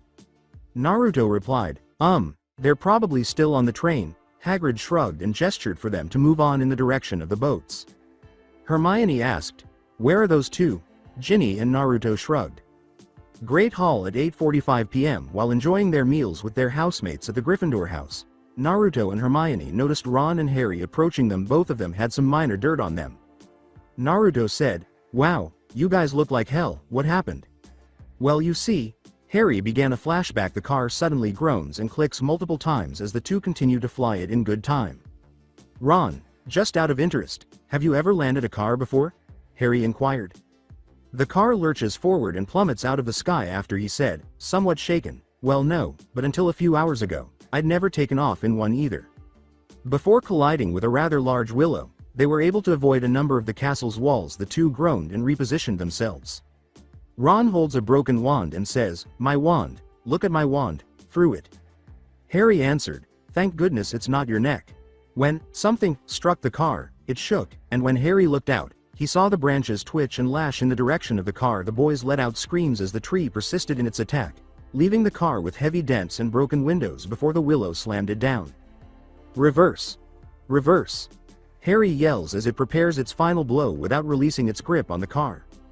As the willow slams a big branch fist on the ground, shattering it, Ron changes the gears and the car shoots backward. The boys let out a sigh of relief, but it was soon dashed when the doors opened, causing Ron and Harry to be ejected as the seats tip sideways. Their possessions fly out of the trunk as soon as they hit the ground, and the car's taillights blaze fiercely before it takes off into the dark forest. Ron said, a little shaken, "Dad's gonna kill me," before the two wizards dragged themselves to the gates, where they encountered a pile of student trunks and pets in cages. Ron said, "Hey Sora," and received multiple flaps in return. First, a house elf shows up in my bedroom, then as it turns out couldn't get through the barrier and onto the platform, and now we almost get killed by a tree. Someone clearly doesn't want me here this year, Harry said. They turn to face Filch and Mrs. Norris, his pet cat, and say, "Well, take a good look, lads. This might well be the last you spend in this castle." The Office of Snape, Flying Ford Angelia Mystifies Muggles is the headline of the Daily Prophet, which Snape is reading when the three enter. "You were seen, by 7 Muggles no less," snapped Snape. "Do you have any idea how serious this is? You have risked the exposure of our world, not to mention the damage you inflicted on a whomping willow that has been on these grounds for hundreds of years," he shouts. "Honestly, Professor Snape, I think it did more damage to us," said Ron. "Silence, I can assure you, were you in Slytherin and your fate rested with me, the both of you would be on the train home tonight, as it is." They are not. They turn to see Professor McGonagall and Dumbledore standing in the doorway. "Professors," Ron and Harry exhaled with relief. "Headmaster, these boys have flouted the decree for the restriction of underage wizardry as such. I'm well aware of our bylaws, Severus, having written more than a few myself. However, as head of Gryffindor House, it is for Professor McGonagall to determine the appropriate action," said Dumbledore. "We'll go get our stuff," Ron said with a dejected slump. She raises an eyebrow and asks, "What are you talking about, Mr. Weasley?" "Well, you're going to expel us, aren't you?" asked the man. "Not today, Mr. Weasley, but I must impress upon the both of you the seriousness of what you have done. I will be sending owls to both of your families tonight and you will each get a detention," McGonagall says, sighing and shaking her head. Both Harry and Ron sigh softly, but they wince at Snape's icy stare. Before leaving with the others, he remarked, "Splendid, now I suggest we return to the feast. There's a delicious-looking custard tart that I want to sample." Harry reads the words, "Quick Spell, a correspondence course in beginner's magic," on an envelope he finds on the ground. He glances at the recipient and suppresses a laugh. He turned and blushed in shame as he grabbed the letter from Harry and stuffed it into his pocket. Mr. Filch, you dropped this," he said. "The flashback has ended," Naruto says. "Wow, you guys are lucky, you know that." Ron responds, "How is that lucky? We've got detention on our first day," to several snickers from other housemates in the vicinity. The blonde said, "Okay, let's see, 1 you guys are still alive and 2 you're not expelled." Harry said, "He's got a point there." Naruto scooted over and let his friends sit down, saying, "So, are you guys gonna stand there all day or are you gonna join in?" "Harry, what was that you said about the house elf?" Hermione asked as they were eating. With a nod, Harry told them about Dobby, the house elf that had shown up in his room, the warning it had given him, and all the minor mishaps it had caused him. Naruto said, "Looks like he was trying to protect you." He replied, "He's got a funny way of showing it," still upset that Dobby had attempted to flee with all of the letters his friends had written him but had hidden them. "At least I'm here," he thought, sighing and shaking his head as he looked at his friends, who grinned back. Hogwarts, 10:30 p.m. Naruto, Harry, Ron, and Hermione stood alongside their classmates within the school's 3rd greenhouse. The whiskered blonde watched as Ron sulked. Due to the fact of gaining detention on the first day, Naruto couldn't help but sigh in annoyance. He's only worried about spending time after class, when he should be more concerned about the car he and Harry trashed, he thought. Both he and Harry watched as Ron and Hermione bickered over the event, glaring at each other. Ron telling her to mind her own business and Hermione stating that he should be lucky to have only gotten a detention. It wasn't until a brown-robed elder woman came walking in, tapping her wand on several pots, gaining the attention of the students. "Good morning class, my name is Professor Sprout and welcome to Greenhouse 3, second years," she said. The students greeted her and proceeded to open their notebooks. "Today, we will be repotting mandrakes," she said, causing Naruto to snap his head forward, which didn't go unnoticed by his friends. "Now, who here can tell me the properties of the mandrake?" she asked as she examined her class. Most students either looked away or turned to their fellow classmates, wanting to know if they knew the answer. "How about you, Miss Granger?" she asked. Hermione smiled and nodded. "Mandrake, or mandragora, is used to return those who have been transfigured to their original states. It's also quite dangerous. The mandrake's cry is fatal to anyone who hears it," she explains. Knowing that her best friend wasn't excited about working with these plants, Hermione sheepishly scratches the back of her head as she turns to Naruto, who smiles nervously. "Don't remind me," she says. "Excellent. 10 points to Gryffindor, as our mandrakes are only seedlings. Their cries won't kill yet, however they will knock you unconscious for several hours, which is why I have provided each of you with a pair of earmuffs," she said, taking a small box from a nearby cabinet. Naruto sighs in relief, not wanting to hear the plant's death screech. "If you would then," she asks one of the Ravenclaws. Once the pupils have taken their muffs, they cover their heads and wait for additional instruction. Ron's eye twitched in shame as he received a pair of fluffy, bright pink earmuffs, while Naruto, Harry, and Hermione giggled softly. They watch as Professor Sprouts grabs one of the rough branches of the growing plants and pulls it. "Now, you first grasp your mandrake firmly before you pull it out and into the pot," he says.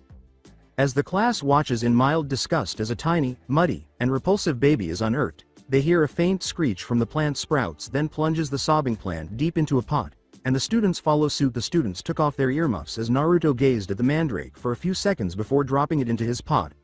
"Thank God that's over. I swear it was peering into my soul," the blonde said, a little shaken. Hermione jokingly says, "Oh, grow up, you big baby." Harry grabbed everyone's attention by asking, "What happened to Neville?" The boy lies unconscious on the floor, his eyes rolled to the back of his skull, and the class looks at him. It would seem Mr. Longbottom neglected his muffs. "Actually, I think he fainted," Naruto said, tilting his head, making the others perspire. "Yeah, well, just leave him there. There's plenty of mandrakes that need to be potted, so on we go. Everyone grabs your mandrakes, pull it up and into the pots," responded Professor Sprout, shaking her head. 12:10 p.m. in the Great Hall. While completing their assigned tasks, the members of the aforementioned house were enjoying their midday meal at the Gryffindor table. Professor Snape had given the class a ton of homework, including making a hair-raising potion, which would take at least 2 months to brew. Naruto and Harry had their notebooks out, along with their textbooks, magical drafts and potions. Personally, Naruto didn't mind that. What irritated him was that he still needed to complete the paperwork. While Ron poured gobs of Spello tape over his shattered wand, Hermione sat beside him, her face buried in Gilderoy Lockhart's Travels with Trolls with a deadpan tone. He gazed at the nearly useless wand and said, "Say it, I'm doomed." As he continued to write his report, Naruto remarked, "You're doomed," before the group was blinded by a brilliant flash. When Harry blinks, he sees a young boy holding a camera. The light brunette says, "Hiya Harry, I'm Colin Creevy. I'm Gryffindor too." The dark brunette gave the boy a sheepish wave and said, Hello Colin, nice to meet," but the boy interrupted him right away. "They're for my dad, the pictures. He's a milkman, you know, a muggle.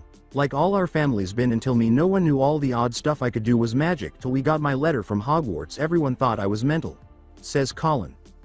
Ron said, "Imagine that. Say Harry, do you think your friend could take a photo of me and you standing together, to prove I met you?" asked the man. Owls poured into the hall with packages, letters, and other items before Harry could ask Ron. One Dean Thomas says, "Post is here," after catching a letter. All of the birds, with the exception of one that dives beak first into Ron's soup, gracefully descend and then rise again before leaving through the window.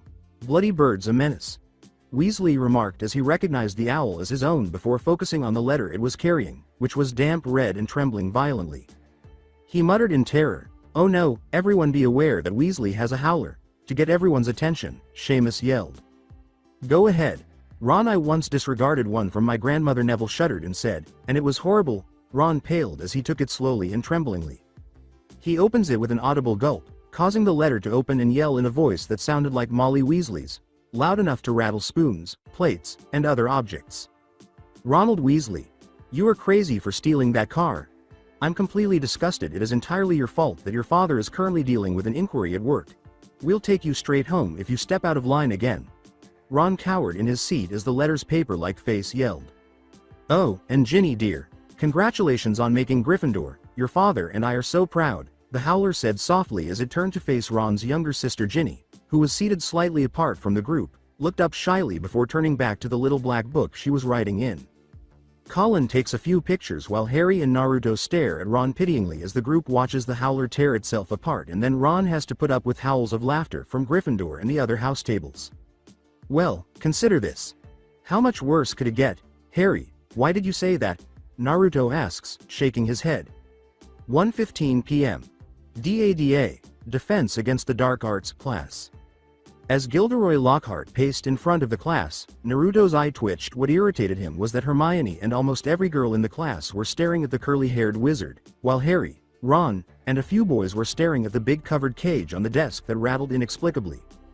Allow me to introduce myself, Gilderoy Lockhart, your new instructor for Defense Against the Dark Arts, 5-time winner of Witch Weekly's Most Charming Smile Award, honorary member of the Dark Force Defense League, Order of Merlin. Third Class 1 didn't get rid of the Bandon Banshee by smiling at her, but I don't want to talk about that. Lockhart introduced himself, expecting his students to laugh, but all he got was a tisk from Naruto and a few feeble smiles. He handed out papers and said, I see you've all bought a complete set of my books. Well done. I thought we'd start today with a little quiz. Nothing to worry about, just to check how well you've read them, how much you've taken in. Naruto looked at the sheet and a tick mark appeared on his head. The bloody hell is this? Ron and Harry turned to face the blonde as he murmured, What's what? Harry inquired. Take a look at these inquiries. He showed them his sheet and said, They're all about him. Harry read, What color is Gilderoy Lockhart's favorite? Ron asked, What is Gilderoy Lockhart's greatest accomplishment to date? What would be the perfect present for Gilderoy Lockhart on his birthday? After glancing at the paper, Hermione perspired and turned to face the new instructor in perplexity. You have 30 minutes, start now. After half an hour. Tut, tut. Hardly any of you remembered my favorite color is lilac, but Miss Hermione Granger knew that my secret ambition is to rid the world of evil and market my own range of hair care potions. Good girl. Lockhart said as he rambled through the completed exam. Lockhart's expression abruptly darkens as Hermione beams and Naruto's eye twitches for the second time that day. Now be warned, it is my responsibility to arm you against the most repulsive creatures that wizards have ever encountered. I must ask you not to scream. It might provoke them, Lockhart said, turning the cage with a showman's flair. You might find yourself facing your worst fears in this room. Know only that no harm can befall you while I am here. Lockhart lets the tension build before whipping off the cage's cover, revealing a number of electrical blue creatures that are 8 inches tall, have pointed faces and wings, rattle the bars, and give the class strange looks. Naruto raises an eyebrow and leans in along with Ron and Harry, while Neville pales and retreats. Cornish pixies? With a deadpan tone, Naruto said. Lockhart said, freshly caught Cornish pixies. Seamus snorted and giggled softly, which Gilderoy noticed. Mr. Finnegan, you may laugh, but pixies can be incredibly cunning little blighters. Let's see what you think of them now. He said this just before he threw open the doors and let the pixies run amok, splattering students with ink bottles, smashing beakers, tearing up books, and more. The students scampered around the room, dodging the insane lightning-fast pixies, while 2 grab Neville by the ears, lift him into the air, and start to circle the ceiling. Naruto became agitated with Lockhart when he said, Come on now, round them up, they're just pixies. You're the teacher, shouldn't you do something?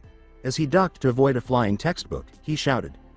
With a smug sigh, Lockhart said, Very well, and waved his wand, declaring, Pescipisci pesternami.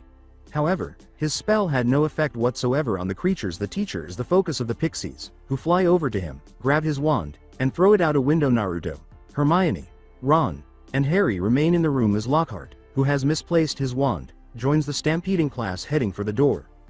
The group stood there blinking at the door as he slammed it shut. I'll ask you 4 to just nip the rest of them back to their cage, he said. What do we do now? Ron asks after swatting a pixie that was biting his ear. Harry responds by slapping away a pixie that was attempting to steal his glasses. When Naruto yelled, Okay, I've had enough, Hermione-chan, both wizards produced their wands and exclaimed, Immobilis, before launching a blue flare that immobilized the agitated pixies and spread throughout the room. Neville, a little shaken, asks, Why is it always me? As he collapses onto Lockhart's desk. Okay. I officially hate this guy, Naruto said as the five left the room and started to walk away with what was left of their possessions. Ron continued, can you believe him? Hermione shook her head. I'm sure Professor Lockhart just wanted to give us some hands-on experience, she replied. Her blonde friend shot back, you're joking, right? Hermione, he didn't even have a clue as to what he was doing. By the looks of it, he let the pixies out to get back at Seamus, said Harry. She sighed and moved ahead of the group, saying, rubbish, read his books, you'll see all the amazing things he did. Neville, Naruto, Harry, and Ron exchanged glances. He says he's done, the redhead muttered, shaking his head. 2 months later. Harry in the courtyard. Oliver Woods is the captain of the Gryffindor Quidditch team, which is led by Harry Potter, Fred and George Weasley, Alicia Spinnet, Katie Bell, and Angelina Johnson. As they walk past a few students who were studying, Woods said, I spent the summer devising a whole new Quidditch program. We're going to train earlier, harder, and longer. Before squinting his eyes to get a better look at another team. He remarked, I don't believe this, as they all soon made contact with the other team branding broomsticks and green robes. Ron, who was seated at a table with Naruto and Hermione, looked up as Marcus Flint, the Slytherin team captain, led the way. He said, oh, I smell trouble, which caused the brunette and blonde wizards to focus on the two teams. Clear out, Flint, I booked the pitch for Gryffindor today, said Oliver. Flint proudly held up a piece of parchment and said, easy Woods, I've got a note. Woods grabbed the note and quickly looked through it. According to the note, I, Professor Severus Snape, do hereby grant the Slytherin team permission to practice today, due to the necessity of training their new seeker. A pasty-faced boy pushed himself to the front and said, it's Malfoy? Woods asked in mild disbelief, you've got a new seeker? Who? Draco, Harry asked, clearly not believing it. He remarked, that's right, and that's not all that's new this year, as the 7 Quidditch players from Slytherin displayed their new broomsticks. Ron said, those are Nimbus 2001s, as he approached his house team with Hermione and Naruto. Flint smirked and said, a generous gift from Draco's father. That's right, Weasley, you see, unlike some, my father can afford to buy the best. At least no Gryffindor team had to buy their way in, they got in by pure talent, Hermione replied. With a glare, Malfoy turns to face the brunette and says, no one asked for your opinion, you filthy little mudblood. Everyone froze in shock, except for Harry, who was perplexed by the term. Woods was about to stop Fred and George from tackling the blonde and possibly beating him to death when a second blonde bullet struck Malfoy in the face with a fist. Both teams yelled, whoa, as they seized their younger housemates. Oliver, Fred, George, and Alicia held Naruto down, while Malfoy gripped his jaw and a portion of his nose as blood trickled down from it. Why you? Malfoy stammers angrily. Naruto's features drastically changed as he threatened, take that back, damn it. Take it back. The people holding him were now having difficulty keeping him down. The blonde's eyes changed from sapphire blue to blood red, his whisker-like marks became more ragged, and his hair actually became more wild. You'll pay for that one, Malfoy, eat slugs. Ron yelled, aiming his cracked wand at the boy. Sadly, the spell scissored out the wrong end, striking Ron in the stomach. The Slytherin team members who noticed felt a chill go up their spines. Naruto, Harry, Hermione, and the Gryffindor team left their weights off him long enough for him to dash out and head for his fallen friend. When he asks, Ron, you all right? The boy sits up and feels like throwing up. Bletch. He opens his mouth. 3 slugs dribble out of Ron's mouth, and the 3 retreat a little. Ron furiously tries to get to his feet after the Slytherin team laughed at the boy's situation, but he collapses to his knees and starts belching out slugs again. Fascinated, Colin ran up to them with his camera and exclaimed, wow. Can you hold him still, Harry? The blonde says, out of the way, Colin, before turning to face Hermione, let's get him to Hagrid, he'll know what to do, Naruto and Harry say as they heft Ron over their shoulder. The brunette wipes away her tears and nods. The hut of Hagrid. As the half-giant searched cabinets and shelves for a remedy for the boy's stomach ache, Ron, who was seated, held a bucket between his knees and slugged into it continuously. Hagrid keeps looking and catches a glimpse of both Naruto and Hermione. The blonde held his best friend while she sobbed quietly on his shoulder. Harry watched his friend with sympathy and mild disgust as he watched the slugs writhe in the bucket. Better out than in, he said, referring to Hermione and Ron. The half-giant couldn't resist asking, who was he trying to curse anyway? Hagrid looked at the blonde and brunette as Harry trailed off. Malfoy, he called Hermione. Well, I don't know exactly what it means. She murmurs, he called me mudblood. Hagrid exclaimed, He didn't. Harry appeared as perplexed as ever. It means dirty blood. Mudblood's a foul name for someone who's muggle-born, someone with non-magic parents, someone like us. It's not a term one usually hears in a civilized conversation, Naruto explained. Yay, see Harry, there are some wizards like Malfoy's family who think they're better than everyone else cause they're what they're called pureblood, said Hagrid. That's terrible, Ron declares, blech, it's disgusting. And, it's codswallop tear boot. Dirty blood. There's hardly a wizard today that's not half-blood or less. If we hadn't married muggles we'd have died out long ago. Besides, there isn't a single spell invented that our Hermione can't do, said Hagrid. The brunette looked at her best friend with watery, red eyes and smiled with a flush on her face as Naruto rubbed her back and said, don't think about it, Hermione-chan, not for 1 minute. That evening in Gilderoy Lockhart's office. The camera moves across the teacher's office walls, which are covered in framed pictures of All Right, Lockhart at an elaborate desk lit by candles. Naruto and Gilderoy work bleary-eyed. Naruto answers envelopes while a happy Lockhart signs the pile of glossy pictures featuring his picture. The blonde wizard forced a smile as he continued to answer the fan mail. Naruto, Naruto, Naruto, can you possibly imagine a better way to serve detention than by helping me answer my fan mail? He said. How was he made to serve? Well, even though Naruto exacted revenge on Malfoy, it is still forbidden to physically harm another student. He said, fame's a fickle, my friend Naruto, celebrity is as celebrity does, remember that?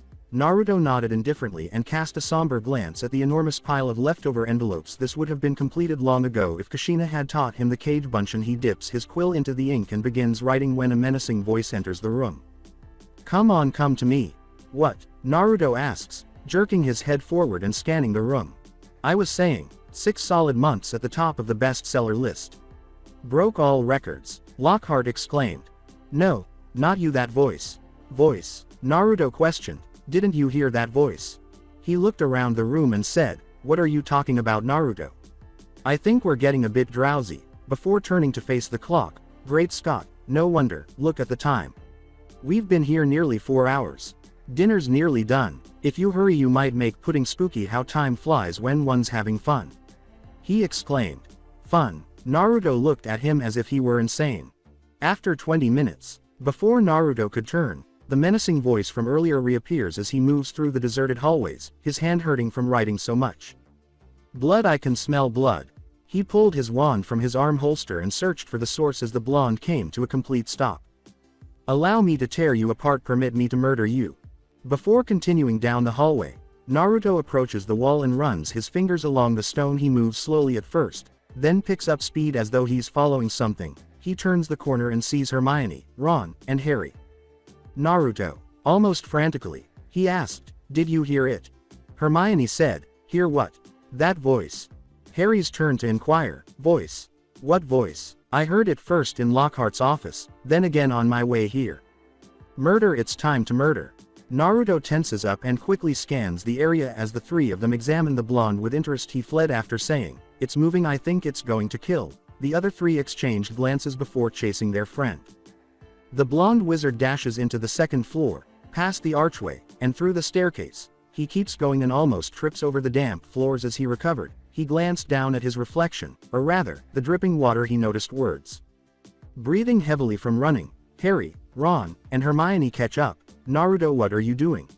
Harry asked. The three wizards turn to look as the blonde turns to the wall to see the words on the reflection of the water. The secret chamber is now open. Beware of the air's enemies. Naruto said, Chamber of Secrets. Hermione asked, enemies of the air. And Harry had the same question. They turned and gasped when they heard Ron ask, what's that? Hanging underneath. As the cat hung by its tail from a torch basket, eyes open and blank, indicating that it was dead, Hermione remarked, that's Filch's cat, Mrs. Norris. As Naruto looks toward a window, he notices a tiny spider scuttling up a silver thread in an attempt to break through a glass crack. He turned to Ron, who was backing up, and said, look at that, have you ever seen spiders act like that? As Harry and Hermione took a closer look. What's wrong with you? Before they started hearing voices, he said, I don't like spiders. The sounds of students chatting filled the stairwell, and a moment later they entered the archway. When they see the words and Mrs. Norris's body on the wall, they all stop. The students are silent for a moment before Draco approaches the wall and gives it a nasty smile. Enemies of the air, beware. You'll be next, mudbloods, he said, glancing at Hermione and Naruto. When Filch says, "What's going on here? Go on now. Make way." Naruto snarls and advances on the boy, but he stops abruptly when he sees his dead cat. He said, "Mrs. Norris," and then he looked at the 4 people in front of him. You killed my cat. I'll kill you. Argus," he exclaims as he pauses and looks at Dumbledore. Everyone will proceed to their dormitories immediately. Dumbledore's face darkens as the elder wizard marches forward with the school staff and reads the wall. The students then start to leave the area, with Naruto and his group on the verge of following. "Everyone except you 4, he says. "It was definitely a curse that killed her, probably transmigrified torture. Encountered it myself once, in Ouagadougou. The full story's in my autobiography," Lockhart said as Dumbledore carefully took the cat out of the torch basket as the corridors finally cleared. Filch sighs with relief as Dumbledore says, "She's not dead, Argus, she's been petrified." Trying not to look foolish in front of his coworkers, Lockhart said, precisely. "So unlucky that I wasn't there. I know the very counter curse that could have spared her. But how she's been petrified I cannot say. Ask him. It's him that's done it. You saw what he wrote on the wall." Filch says, gesturing to Naruto. "That's not true. I swear I never touched Mrs. Norris." "Rubbish," he said. "Perhaps Mr. Uzumaki here and his friends were simply in the wrong place at the wrong time," the 2 said, "if I might, headmaster," and turned to Severus. Snape was said to be blonde, and his group blinked in surprise, protecting them. Gilderoy rubbed the back of his head sheepishly as he said, "However, the circumstances are suspicious. I for one don't recall seeing Uzumaki at dinner." "I'm afraid that's my doing, Severus. You see, Naruto was helping me answer my fan mail." Hermione leapt in. "That's why Harry, Ron, and I went looking for him, Professor. We just found him when Naruto said." As Snape's lips curled in disgust, she stopped, wondering if the voice Naruto was hearing would raise any red flags. "Yes, Miss Granger?" Snape asked, raising an eyebrow. "When I said I wasn't hungry, we were heading back to the common room and found Mrs. Norris," Naruto went on. Knowing that the boy was lying, Severus gave the blonde a chilly look. Naruto then turned to face Dumbledore, who was also examining him. Filch stared at the older wizard in shock as he said, "Innocent, until proven guilty. My cat's been petrified. I want to see some punishment." Before everyone went to their assigned dorms, he said, "We will be able to cure her, Anus, as I understand it. Madam Sprout has a very healthy growth of mandrake, and when a potion will be made to revive Mrs. Norris in the meantime. I advise caution to all." However, he did not take down the writing on the wall before saying this. "The common room of Gryffindor. Geez, why does Filch gotta act like such a douche?" exclaimed Naruto. Ron remarked, "Probably because he's a squib." Harry and Naruto asked, "Huh? A squib's someone who's born into a wizarding family but hasn't got any powers of their own. It's why he hates students so much." Naruto. Hermione says, "This voice, you said you heard it first in Lockhart's office?" "Yes, and did he hear it?" He said he didn't. "Maybe he was lying." Ron added, "I hardly think that someone with Gilderoy Lockhart's credentials would lie to one of his students, Ronald." The 3 boys rolled their eyes. "Besides, if you recall, we didn't hear anything either," she said. Naruto looks at his friends. "You do believe me, don't you?" "Course we do. It's a bit weird, isn't it? You hear this voice and then Mrs. Norris turns up petrified?" "I can't explain it, it was scary," he said before frowning. "You think I should have told Dumbledore and others?" Ron asks, "Are you mad?" "No, Naruto. Even in the wizarding world, hearing voices isn't a good sign." Hermione adds. Class on Transfiguration. 11:20 a.m. McGonagall was a different animal when she stood in front of her class and leaned on her students' desks. Before she raised her wand and tapped the bird in front of her 3 times, the bird transformed into a stunning crystal goblet. "Today, we will be turning animals into water goblets," she said. She looks around the room and says, "Now who would like to go first? Mr. Weasley?" Ron gives a nod and turns his rat, Scabbers, in the same manner. Unfortunately, that spell only partially worked because of his broken wand, leaving a lovely, tailed goblet in its place. "I think it's best you replace that wand, Mr. Weasley," McGonagall said, perspiring. "Yes, Miss Granger?" Hermione asked, raising her hand at that moment. "Professor, I was wondering if you could tell us about the Chamber of Secrets." A sudden hush falls over the class, even Naruto, who looked at her like she was crazy. "My subject is Transfiguration, Miss Granger." "Yes, Professor, but there seems to be very little written about the chamber. For those of us with a personal interest on the subject, That is disturbing, she replied. Malfoy regards the brunette with chilly amusement while McGonagall considers Hermione's question after a brief period of silence. Very well, you all know, of course, that Hogwarts was founded over 1,000 years ago by 4 great witches and wizards of age: Godric Gryffindor, Helga Hufflepuff, Rowena Ravenclaw, and Salazar Slytherin. 3 of the founders coexisted quite harmoniously, one did not. 3 glasses who? Ron asked in confusion. Salazar Slytherin wished to be more selective about the students admitted to Hogwarts. He believed that magical learning should be kept within all magic families, in other words, purebloods. She answered, causing the Gryffindor 4 to furrow their eyes. Unable to sway the others, he left the school. According to legend, Slytherin had built a hidden chamber in this castle, known as the Chamber of Secrets. Shortly before departing, he sealed it until the time when his own true heir returned to the school. The heir alone would be able to open the Chamber of Secrets and unleash the horrors within, and by doing so, purge the school of all those who, in Slytherin's view, were unworthy to study magic. She finished. Muggle-borns? Naruto asked. Yes, naturally. The school has searched many times for such a chamber. It has never been found. Professor, what exactly does the legend tell us lies within the chamber? Hermione asked. The chamber is said to be the home to something which the heir of Slytherin alone can control. It is said to be home of a monster, she explains. Ron turns to see Malfoy smiling to himself following class. Do you think it's true? Do you really think there's a Chamber of Secrets? Ron responded. Yes, couldn't you tell? McGonagall was worried. All the teachers are, Hermione replied. But if there really is a Chamber of Secrets, and it's been opened, then that means, Harry began, that the heir of Slytherin has returned to Hogwarts. The only question is who? Naruto finished. Ron places a hand on his chin. Let's think, who do we know who thinks Muggle-born are scum? He said in mock puzzlement.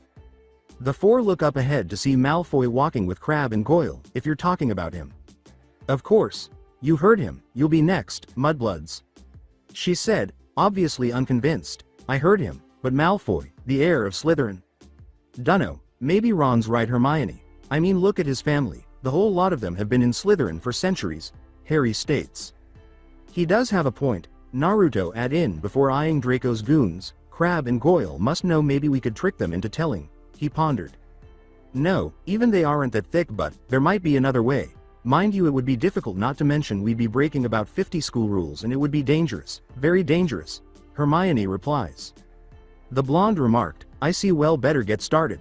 Library that night. Ron, Harry, Hermione, and Naruto gather around the book Most Potenti Potions. They saw pages full of unsettling pictures. Here it is. The Polyjuice potion. When properly brewed, the potion allows the drinker to transform himself temporarily into the physical form of another. Naruto said, hey, I can do that, and the 3 turned to stare at him. Dog, boar, ram, henge. Transformation. Harry's appearance took the place of Naruto in a cloud of smoke. So what do you think, we're like twins? He said, mimicking Harry's voice, leaving the 3 stunned. That's bloody amazing, Ron said.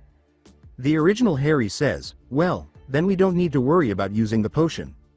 Yeah, about that. Remember when I told you guys about chakra? Well, y'all kind of needed to be able to transform like I did, and there's only one of me, so either you or Ron will have to take the potion, Naruto said, letting go of his transformation. Ron and Harry grumbled. Right, so Hermione-chan, what does the recipe say? It's tricky. I've never seen a more complicated potion. Lacewing flies, leeches, fluxweed, and of course a bit of whoever we want to change into. Whoa, now hang on a second. I ain't drinking anything with Crabbe's toenails in it, said Ron. The blonde inquired, how long to brew? She said, a month, with no concern at all. A month? But if Malfoy is the heir of Slytherin, he could attack half the Muggle-borns in the school by then. Harry sighed. Naruto puts a hand on Hermione's shoulder as she murmurs, you didn't have to tell me that. Pitch for Quidditch. 5:26 p.m. as the Gryffindor and Slytherin teams sped to their respective goal rings. The Quidditch pit echoed with the cheers of the 4 main houses. Gallopin' Gorgons. Slytherins flyin' like they got dragonfire in their brooms, Hagrid says, attempting to keep track of the player holding the quaffle, but the Slytherin team had higher numbers on the scoreboard than they did the year before.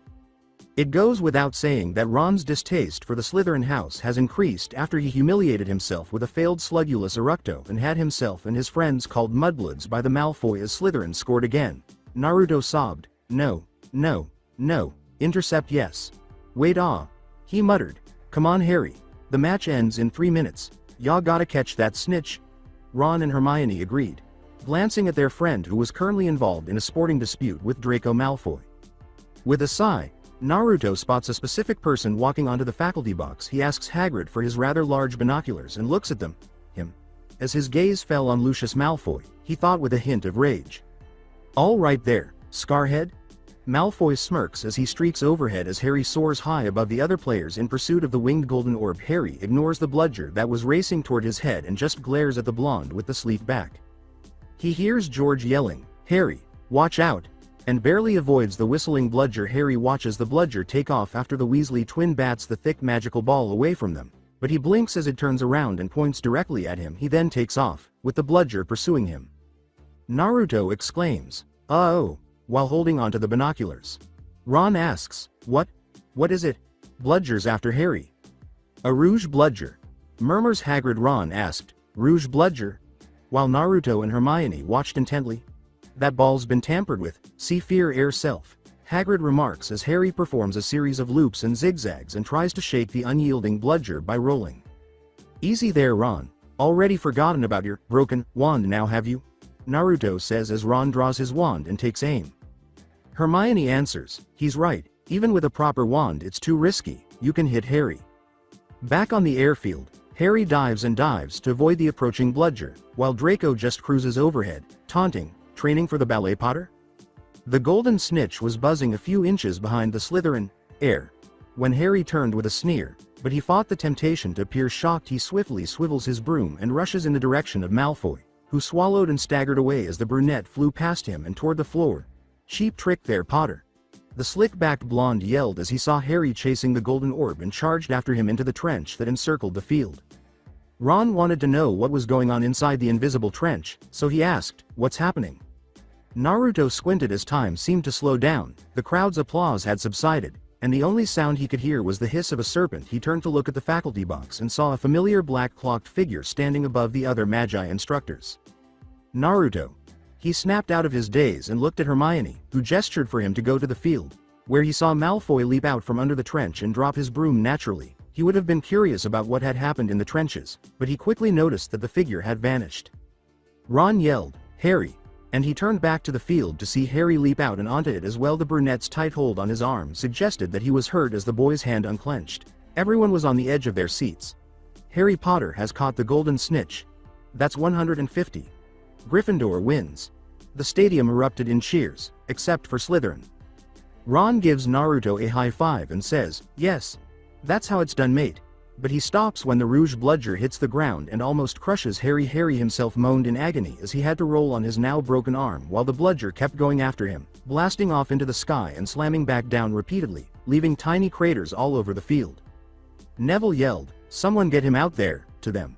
With all the students in the way, taking the stairs would take too long, so Naruto tapped his fingers along the railing. Naruto had only one option, so he pulled out his wand, took aim, and timed the exact moment when his spell would intercept the bludger. "Immobilis," he said, just about capturing the bludger in a stasis form. "Hermione now. Right. Finite incantatum," she exclaimed as a multicolored flare shot from her wand hit the possessed ball, causing it to explode in its Syro state. The remaining teachers in Slytherin house went to Malfoy, but the Gryffindor house and half of the faculty wasted no time in rushing to Harry on the field. "You all right, Harry?" As soon as he said, "No, I think my arm's broken," Gilderoy Lockhart shoved through the throng and in the direction of the brunette with the scar. The boy grimaced as he said, "Don't worry, Harry, I'll fix that arm of yours right away." "No, not you." Harry braces himself as Lockhart swirls his wand and zaps his injured limb. "Poor boy doesn't know what he's saying. This won't hurt a bit." Harry says the brunette was initially relieved when nothing happened, but after glancing up at his friend's horrified expressions, he slowly looked down and saw that his arm was in a rubbery state. "Ah yes, well, that can happen sometimes. The point is the bones are no longer broken." "Brocken? He doesn't have any bones at all," exclaimed Hagrid, turning to face the professor with curly hair. Harry was deeply troubled as his boneless limb flexed in ways that were unimaginable for a human. Both boys were carried to the hospital wing by the medics who brought over the stretcher. As Naruto watched his friend being taken, he saw a tiny figure emerge from behind a banner. Based on the rags the figure was wearing, he could only conclude that it was a house elf. Ron and Hermione exchanged a look before shrugging. "Hey guys, you go on ahead, I'll catch up." The house elf cursed his luck behind the banner, certain that he had hurt Harry's arm but aware that it was insufficient to send him home when Harry said, "You know, if you're gonna try and sneak around, the least you can do is stay out of sight." The elf jumped in fear before meeting the blonde wizard with whom Harry is nearly always spotted. He thought, it shouldn't have been that hard. I mean, house elves have strong enough magic to disapparate, even tamper with everyday items, which alarmed the elf because he thought he would be reported and punished. "Now, do mind telling me what you were doing here?" "Dobby is very sorry. All he wanted was for Harry Potter to be safe," the house elf said after fidgeting. He asked, fully aware of a house elf's life of servitude, "So you were the cause of the Rouge Bludger? Why? Did your master put you up to it?" Surprisingly, the elf shook his head. No, Dobby did this of his own accord. Harry Potter shouldn't have come back to Hogwarts. Terrible things are about to happen now that history is to repeat itself." Naruto asked aloud. "Repeat itself?"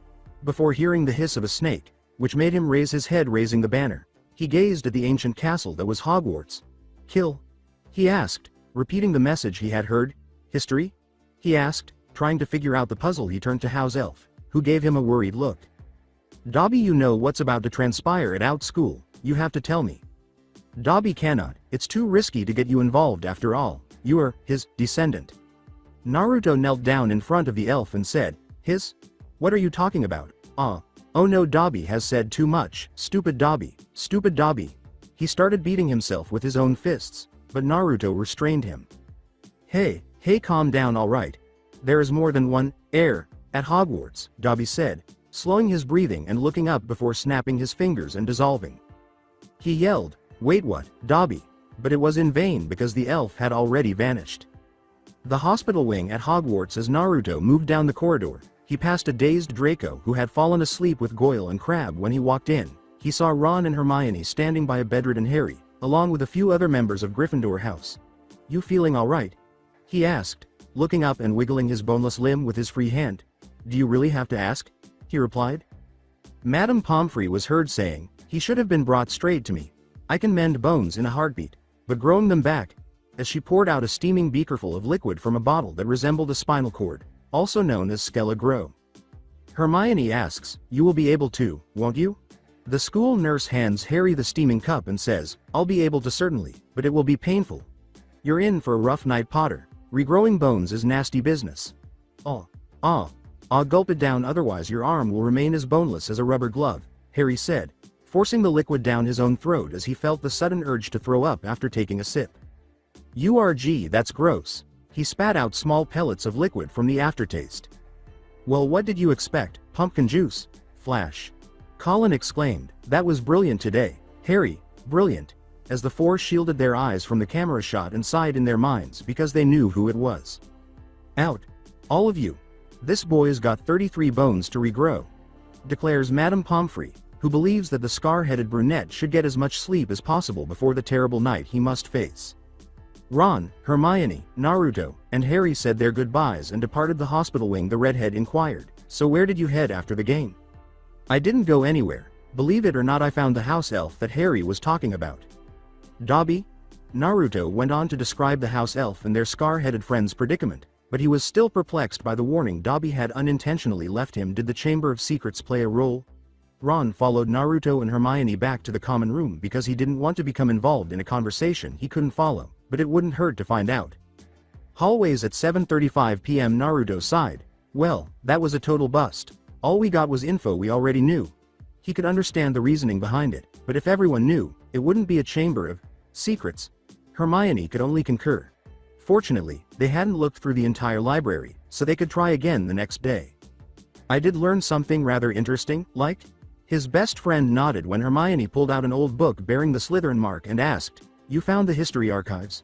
It says here that Salazar Slytherin was a part of a pure blood family whose descendants along with Cadmus Peverell made up the House of Gaunt," she said. "Pure blood family? So they participated in incest?" "Of course, in order to preserve their status and pass along their ability to speak Parseltongue." "Parseltongue?" Naruto made a face before saying, "The language of the snakes. Few in the Slytherin house should possess this ability." "So what else does it say?" She turned the pages and saw a few tears running down the middle. "Looks like these pages were torn off. Fancy that. It shows the Slytherin family tree." Naruto rested his head on her shoulder to view the page better. but he failed to notice Hermione's slight flush from the contact they were sharing at the time. Salazar Slytherin, Cadmus Peverell Corvinus Gaunt, Marvolo Gaunt, Morphin Gaunt, Miro Gaunt, caught his attention as he skimmed the page. There was only a name and no picture. Agatha Slytherin, the two asked, exchanging glances before searching the book for additional information. Murder, Naruto? Naruto asked, snapping his head up and raising a hand to silence her. Take them all out, he muttered. That voice. Hermione looked uncertainly, then leapt at the sound of a camera snap and a hissing snake. Oh no! Naruto exclaimed as he hurried through the hallway, Hermione following closely behind. Hermione gasped as she collided with the blonde, who gasped and skidded to a stop. Colin? Naruto tapped Colin Creevy, but he remained motionless as a statue, holding his camera up to his face and in the air. You don't think? Hermione began. The first year's skin is cold as a late-night marble floor. Murder? Yes, he's been petrified. Come on, we've gotta tell Dumbledore, the voice said, giving the blonde a chill. A certain Dobby received a rather disapproving glance from Harry Potter, who had just learned that the house elf was not only in charge of closing the barrier onto platform 9 3/4 but also had tampered with Bludger, which is what had injured him sadly for the house elf. Dobby had unintentionally revealed the same information he had provided to Naruto and then smashed himself with the Skele-Gro bottle. To stop the elf from abusing himself, Harry grabs the bottle and asks, Tell me, Dobby, when has this happened before? Who's doing it now? Dobby shifted away from the brunette and said, Dobby cannot say, sir. Dobby only wants Harry Potter to be safe. They heard the doors crack open, and Dobby took the chance to vanish. No, Dobby, tell me. Who is it? They exclaimed, gazing through a slut in the curtains. Harry saw Dumbledore and McGonagall bring in the statue-like form of Colin. Harry sighed and sagged down as a shadow flickered over the curtain that surrounded his bed. Madame Pomfrey hurried in a few seconds later and inquired, What's happened? Dumbledore responds, There's been another attack, as Pomfrey gasps at the terrified Colin. McGonagall says, Perhaps he managed to get a picture of his attacker. The headmaster grabs the camera and opens, but a steam jet emerges instead. What does this mean, Albus? It means our students are in danger, Minerva. Mr. Creevy was fortunate. If not for his camera, he would surely be dead. Dumbledore grimaced. The three teachers stood in silence for a few moments before McGonagall inquired as to what the headmaster would have her tell the staff. Tell them the truth. Tell them Hogwarts is no longer safe. Tell them it's as we feared. The Chamber of Secrets is indeed open again. The next day, in the girls' bathroom among the numerous restrooms in the school, one was consistently neglected due to its appalling state. It was a dark place, with chipped sinks and broken mirrors, and it was also where a certain ghost slept. Harry and Ron stood side by side over a small bubbling cauldron as Naruto and Hermione added 3 measures of knotgrass and freshly stewed lacewing flies to the boiling cauldron. Harry's bones had now been fully restored after a rather agonizing process. So that's what Dobby meant by repeating history. The Chamber of Secrets really has opened again, Naruto said. Yeah, it was probably Lucius Malfoy who opened it when he was at school here. Now he's told Draco how to do it, Ron replied. Maybe, either all. We'll have to wait for the Polyjuice potion to know for sure. The 3 boys nodded before Ron asked, Enlighten me though, why exactly are we brewing this potion in broad daylight in the middle of a girl's lavatory? Don't you think we'll get caught? When Hermione said, Never, no one comes in here, the 3 boys turned to look at one another. Why? Harry asked. Moaning Myrtle. The 3 of them asked themselves, Who's Moaning Myrtle? But Ron wasn't smart enough to keep it to himself. The ghost of a young girl rushed out of a wall and confronted the Weasley with a shrill, piercing scream. I'm Moaning Myrtle. I wouldn't expect you to know me. Who would ever talk about fat, ugly, miserable, moping, Moaning Myrtle? The ghost sobs loudly as she launches herself into the ceiling and dives headfirst into a toilet. Water splashes up upon impact. Ron retreats as the ghost levitates away from the group. Hermione only looked at the toilet with a tiny drop of perspiration while the 3 boys stared in disbelief. The brunette thought, she's really sensitive, and then gestured for Naruto to assist with the potion. Great Hall at 6:20 p.m. Gilderoy Lockhart gestured for a few students from each of the 4 houses to participate in the day's event. Gather round. Gather round. He said to the question, Can everyone see me? Can you all hear me? A few students nodded or answered yes. Excellent. In light of the dark events of recent weeks, Professor Dumbledore has granted me permission to start this little dueling club. When Naruto, Harry, Ron, and Hermione heard the term dueling club, they all became excited, to train you all up in case you ever need to defend yourselves, as I myself have done on countless occasions. For full details, see my published works.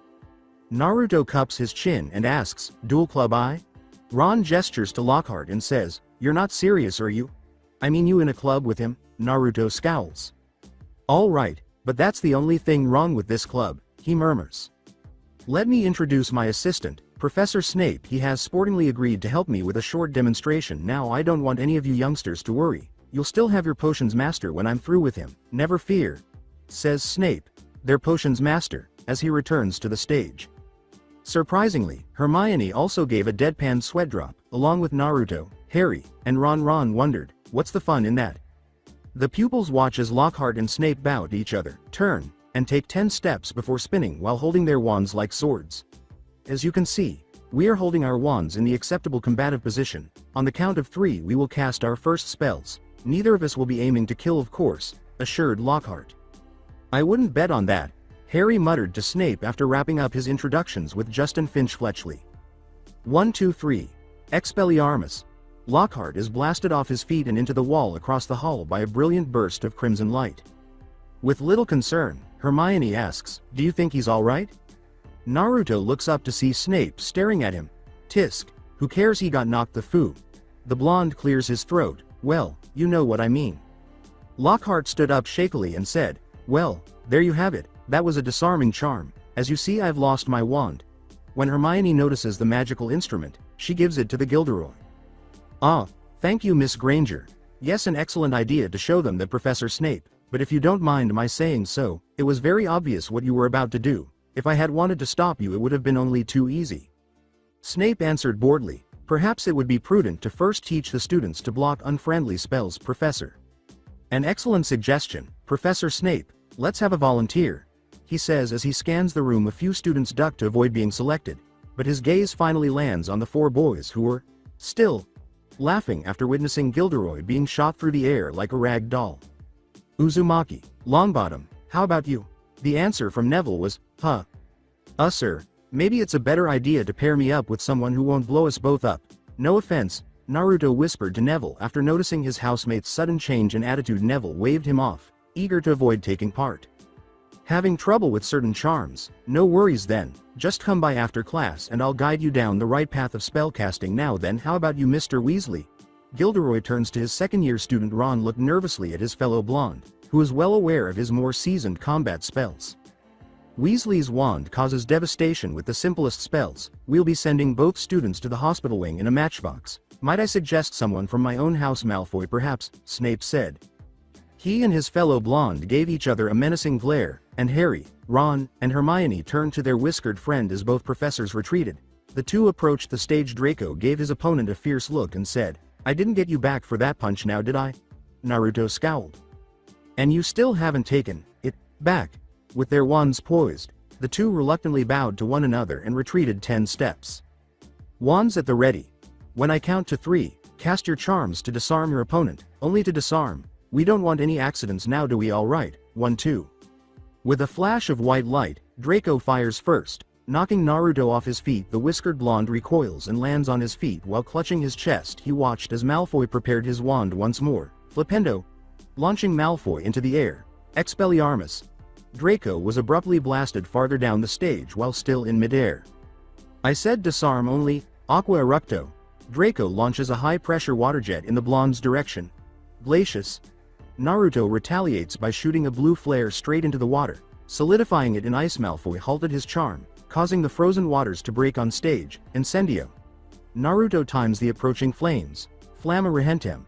As a teal-blue flash appeared through the flames, allowing them to swallow him. At this point, the majority of the students were in a panic. He heard his best friends exclaim, "Naruto!" But the flames went out and he was unharmed. Snape said, "Flamma Rehentem. The flame-freezing charm causes fire to become harmless to those caught in it." The potions master mused to himself. Apparently Uzumaki has been doing some extra studying, even though the charm is available in the 3rd-year history of magic. With the phrase, "Prior Incantato," reversed, Naruto extinguishes Malfoy's Incendio. Malfoy responds, "Relatio," by directing flaming sparks into the blonde's hands, causing him to drop his wand and break the spell. A violet stream of flames erupted towards Malfoy as Naruto kicked his wand back up to his grasp, just inches from hitting the ground. "Profusum flammas," he said, now using his own type of charm. Draco retorted, Aqua Eructo, and extinguished the flames before they could reach him. Let's see how you like this, Serpensortia. Naruto went pale as he soon encountered the fully grown black mamba. Snape grinned with laughter because he thought it was very entertaining that what had started out as a friendly little duel had suddenly turned into a full-fledged wizard's duel. Scared of snakes, Uzumaki? Naruto asked, backing away as the snake slithered closer. Was he truly afraid of snakes? However, he would prefer not to be bitten by the black mamba. He could simply kill it with one of his charms, but since it was conjured, he was unsure if it would be resistant to any of them. As he walked back up on stage, Snape reassured Uzumaki, don't move him, I'll get rid of it for you. Lockhart flicks his wand and launches the snake into the air, saying, allow me. Sadly, it lands closer to Naruto after being hurt. The snake hissed in fury, a sign of extreme aggression, and slithered in the direction of Justin Finch-Fletchley, its nearest target. Harry was utterly enthralled with its scaly features, but the students screamed as they tried to back away from the stage but were unable to do so because they were all huddled together with its teeth bared and ready to attack. The snake rises when. Get away from him. Unaware of the linguistic shift, Harry pushed Justin aside as the snake lunged at Naruto. Harry gets a hiss from the serpent. Get away from them. Although the snake was momentarily perplexed by the blonde's words before slithering back down and slumping to the stage. Two boys. Harry thought it odd that he could understand what the snake was saying. Naruto turned to see the shocked and terrified expressions on the faces of his fellow students. Snape gives Naruto a cunning and calculating glance as he waves his wand, causing the snake to disappear in a cloud of black smoke. Ron grabs Naruto's arm and says, come on, move, now, before leading him back to the dorm with Hermione and a perplexed Harry. The common room of Gryffindor. Harry looks up to see Ginny looking down at the group, their eyes locked, and she turns back toward the girls' dorm. Ron and Hermione usher Naruto onto the couch. You're a parcelmouth. Why didn't you tell us? I didn't know, Harry questioned. A parcel what? A parcelmouth, he can talk to snakes. I mean, I did set a python on my cousin Dudley at the zoo once, but so what? I bet loads of people here can do it. Ron, Hermione, and Naruto said, gaping at the brunette. Naruto said, no they can't. Harry, Hermione concluded, it's not a very common gift. Harry, this is bad. What's bad? If Naruto hadn't told that snake not to attack Justin. Ron thought, oh, so that's what you said to it. You guys were there. You heard him say it. What's strange is that I didn't even realize I was speaking another language, Naruto said, shaking his head and resting it on his palms.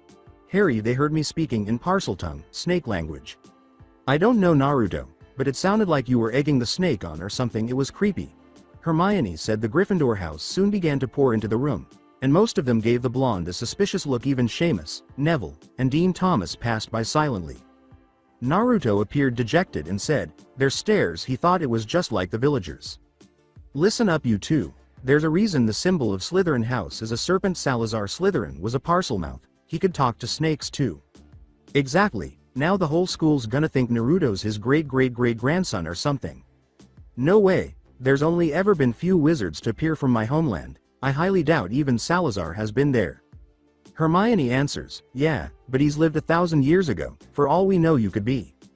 Naruto shook his head, unable to accept that he could possibly be descended from a man whose grandson had attempted to kill his friend with lightning scars in addition to housing his rival. Unless. Hermione gasped, Agatha Slytherin, as Ron and Harry exchanged bewildered glances before Naruto bolted from the common area to the library. 9 p.m. There were stacks of books with detailed information about the Slytherin house next to Naruto as he sat on the chilly marble floors. His mind made the thought, Agatha, where is she? It's like they wanted to erase her from. Before he took each torn page out of the books and put them all together like a puzzle. He only needed to figure out where the pieces were hidden because several were missing.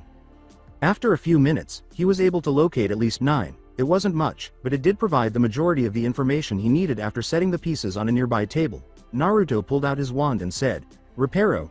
The pieces started to float in midair as they gradually joined together to form 2.5 pages. He started reading, Agatha Slytherin, and fell to his knees at what he discovered on both pages. Although Agatha was Salazar's firstborn and a pure blood, she did not share her father's strong distrust of Muggle-born people and refused to adhere to his principles before it ended violently in a fight between parent and child. This family feud lasted for almost a century. Before the Gwant family was established, she was exiled from the Slytherin lineage after losing to her more seasoned father. Naruto shuddered at the map on the second page, which showed Agatha's last known location, the Nations of Elements. After looking over the map several times, He concluded that it was true that she had made her home in Uzu no Kuni. He muttered aloud, "So it's true, I'm an heir to Slytherin." Harry remained awake in the Gryffindor boys' dormitory as he delicately touched Hedwig's feathers. "Who am I, Hedwig? What am I?" he asked, after which he was given a hoot with a sigh. The dark brunette kept watching the snowfall. 3 days later in the Great Hall, Naruto was thinking about what he had learned the previous evening as he slowly penned in his notebook he wanted to tell someone, but it didn't seem like anyone wanted to be around him with the exception of Harry, who was also thinking about his origins. Ron and Hermione appeared to have distanced themselves as well. He sighed, picked up his belongings, and left the hall after Ron and Hermione gave them a forced smile. Naruto caught a glimpse of Ginny, who was scribbling frantically into a small black book and appeared rather pale and exhausted. Many students who looked up quickly turned away. Naruto was always there for Hermione, and now that everyone believes he is the one who targets Muggle-born wizards, he could really use her assistance. Hermione felt a surge of guilt. She followed Naruto a few feet and said, "I'll see you guys later." When Naruto hears voices, he stops walking down the hallway and listens. "So anyway, I told Justin to hide up in our dormitory. I mean to say, if Uzumaki marked him down as his next victim, it's best he keeps a low profile for a while." "But why would he want to attack Justin? Justin let it slip that he was a Muggle-born." "And you definitely think that Uzumaki's the heir of Slytherin?" "Hannah, he's a parselmouth. Everyone knows that's the mark of a dark wizard. Have you ever heard of a decent one who could talk to snakes? They called Slytherin himself Serpent Tongue. Don't you remember what was written on that wall? Enemies of the heir beware." Uzumaki had some sort of run-in with Filch, and the next thing we know his cat's been attacked. Then there's that annoying first-year Creevy who was put in the hospital wing not a few days ago. He always seems so nice though. It's probably what he wants you to think. Naruto heard enough and moved away from the door. Hermione saw the pained look in his eye and followed. Hermione had followed Naruto out of Hogwarts and had apparently lost sight of him. She sought out Hagrid to see if he had seen him pass by. She found Hagrid in front of his hut with a dead rooster dangling from his hand. "Hagrid, what are you doing?" she asked. Hagrid held the rooster up. "Second one killed this term. Reckon it's either foxes or a blood-sucking bugbear. Need Dumbledore's permission. Tear put a charm round the hen coop." "I see. Anyway, have you seen Naruto by any chance?" "Yeah, I've seen. I am head up this path and up towards the lake. Is he all right? He looked all hot and bothered." Hermione sighed. "I better go talk to him." Slush, slush, slush, splash. Naruto tosses small rocks up and down within his palm, skipping them across the water every so often. Naruto. He jumps and drops the stones in his hands into the water. Hermione-chan. "Hey." The two stood in awkward for a moment. "Naruto or you, Hermione, I need to tell." The two blushed in embarrassment. "You first," she insisted. Naruto sighed and motioned her to come sit by the lake. "I found 2 missing pages of Agatha Slytherin. I'm an heir of Slytherin." Headmaster's office. Early night. Naruto fidgets nervously as he stood within the entrance of Dumbledore's office. Not too long ago, the blonde had left the main hall after a long depressing day of study and had stumbled upon the petrified bodies of Justin Finch Fletchley and near Headless Nick. Unfortunately, so had Filch and McGonagall. "Dark magic, that's what you've got, Uzumaki. Even the air you breathe comes out poison. You're evil, evil as they come." Naruto gave a dejected sigh at the caretaker's harsh words. As he and his friends were starting to develop an unfortunate habit of arriving at the wrong place at the wrong time, he took the time to thoroughly examine the room while he waited for the headmaster. The office was surrounded by portraits of the former headmasters and mistresses, as well as several spindly tables that held a variety of silver instruments, many of which whirred and released smoke. In addition, he noticed the sorting hat sitting among the impressive collection of books in a shallow stone basin with carved runes and odd symbols. After giving it another look, Naruto moved to the bookcase, grabbed the sentient hat, and put it on. "Bee in your bonnet, Uzumaki. When you sorted me into Gryffindor, you said there was something full within me, that you could have easily placed me in Slytherin. How so?" Naruto replied, shaking his head. The blonde became tense as it responded. "Who knows? Could it have been because of the fox? Or possibly from your descending lineage?" "How did you know?" "I have sorted thousands of students throughout the years, their personalities, their personal experiences, traits you may or may not know about yourself. It all aids me in sorting them into their respected house." "Then if you knew why, didn't you? I stand by my decision when I sorted you into Gryffindor. You may be a Slytherin by blood, but not by heart, much like her." "Her? You mean Agatha?" it replied, precisely, and made the blonde wizard smile a little. "Thanks," he said, and put the hat back on its shelf. Naruto thought he might as well finish the impending punishment when he heard light footsteps. He waited patiently for the headmaster until he heard the sound of chokes and gags. The noises caused him to look at a big bird with fiery feathers that was presently perched on a perch made of gold. He muttered, "Whoa, a phoenix," just before it caught fire, giving the second-year wizard a horrified look as the bird quickly turned to ash. When Naruto sees Dumbledore, he flinches and turns, "Oh my." He tries desperately to explain, "Professor, your phoenix. I swear I didn't do anything, it had just combusted. It's about time to, Oro? He's been looking dreadful for days, pity you had to see him on his burning day. He's really handsome most of the time. Phoenixes aren't ordinary birds, Naruto. They burst into flames when it is time for them to die and are then reborn from their ashes," he said. The ashes soon started to swirl, and as the powdered flesh was pushed aside, a phoenix chick protruded its wrinkled head. Before the elder wizard can say anything more, Hagrid storms through the door. Fascinating creatures phoenixes are. They can carry immensely heavy loads, their tears have healing properties, and furthermore make highly faithful pets. It wasn't Naruto, Professor Dumbledore, Hagrid. I met with I.M. just before that kid was found. It couldn't have been I.M. Hagrid. I'll swear to it in front o' the Ministry o' Magic. Hagrid. I don't believe that Naruto attacked anyone. As he walked back the way he came, the groundskeeper stood silently and then sheepishly replied, "Oh, right, I'll just wait outside then." Conversely, Naruto regarded the headmaster with interest and inquiry, asking, "You don't think it was me?" "No, I don't, but I must ask you, Naruto, is there anything you'd like to tell me? Anything at all?" The young wizard wondered and debated whether to tell the chief warlock about his predicament. "No sir, nothing at all," was his final response, and he shook his head. After a week, students drifted through Hogwarts with their bags as they got ready to head home for the holidays, while snow fell across Scotland, painting its landscape in an angelic white layer. As the four wizards made their way down to the main hall, they glanced at their whiskered friend several times with fatigue.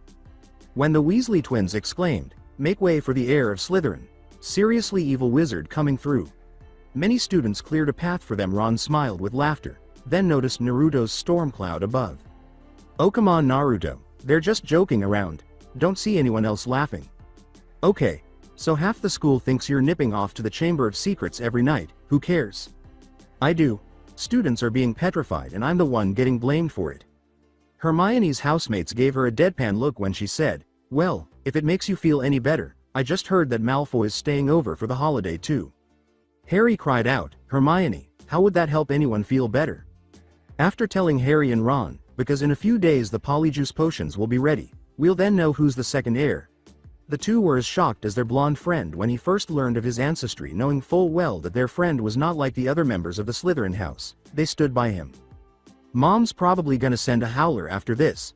Hope she understands," Naruto said as he slipped the letter into his robes. The four were momentarily seated at the Gryffindor house table as dinner was promptly served. Naruto had his quill and ink out as he scribbled on a sheet of paper, which he quickly folded into an envelope.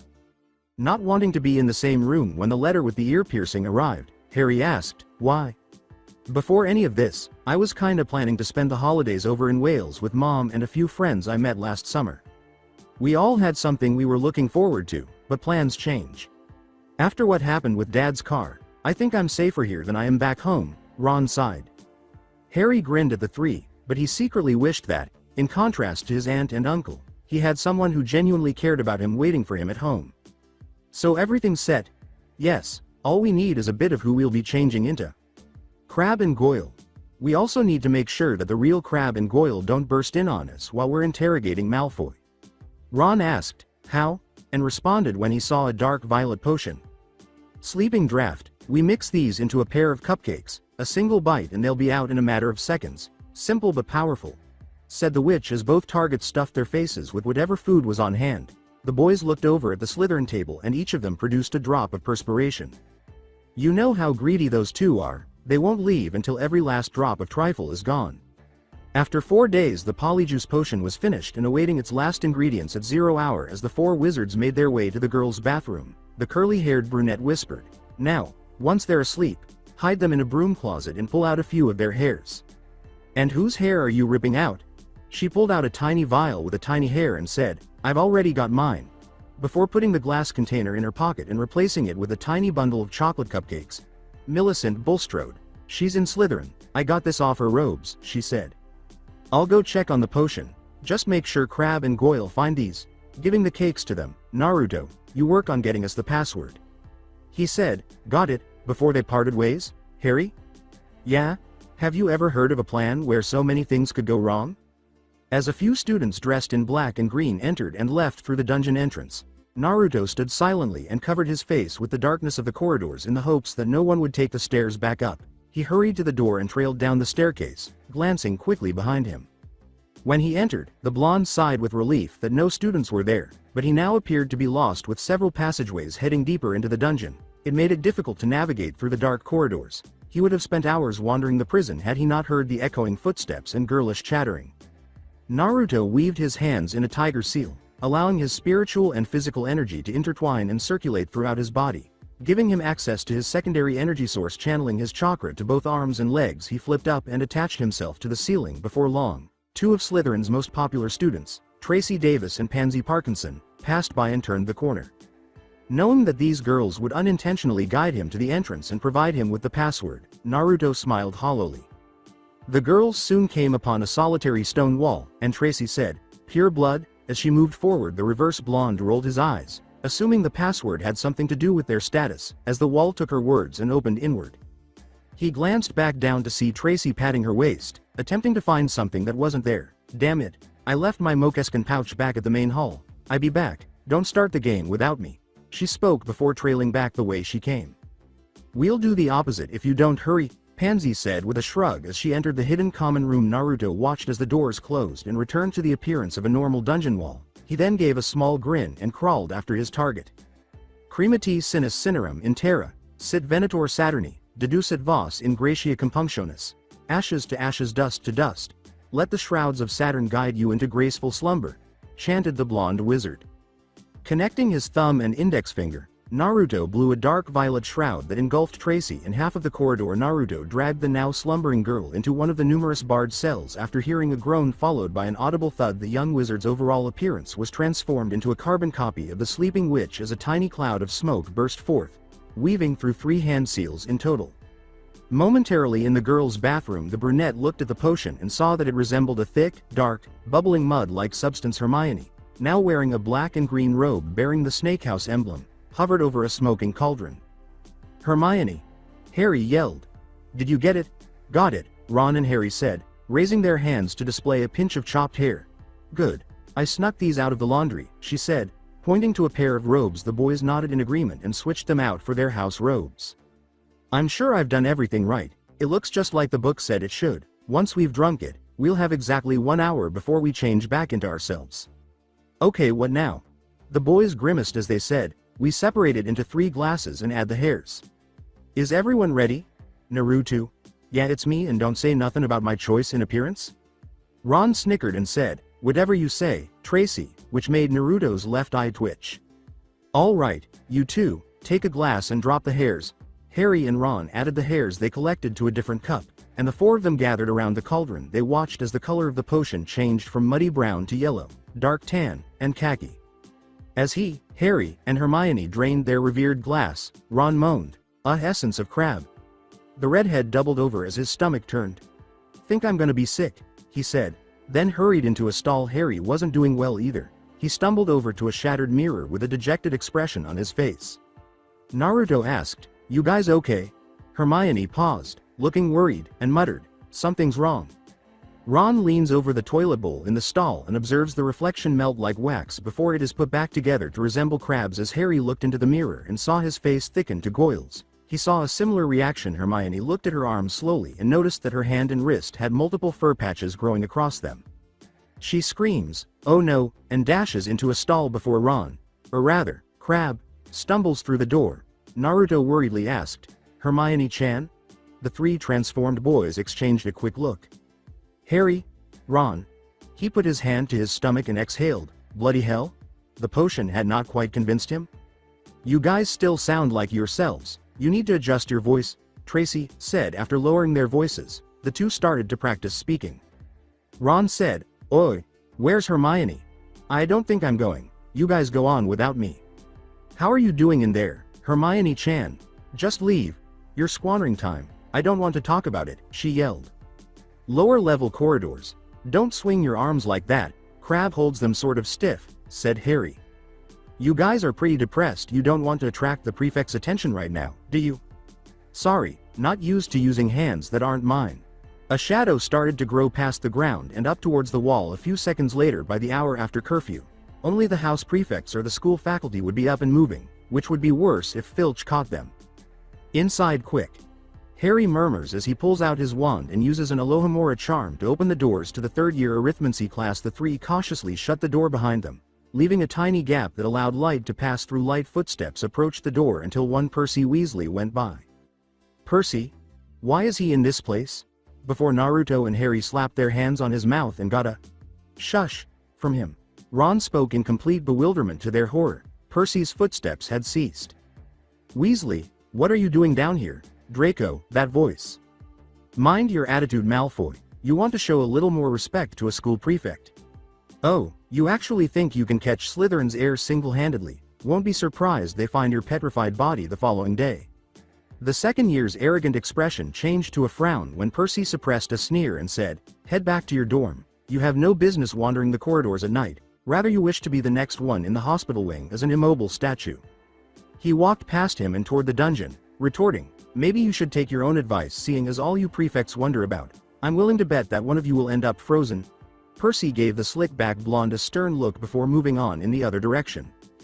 Harry muttered, that was close, and his morphed friends nodded nervously.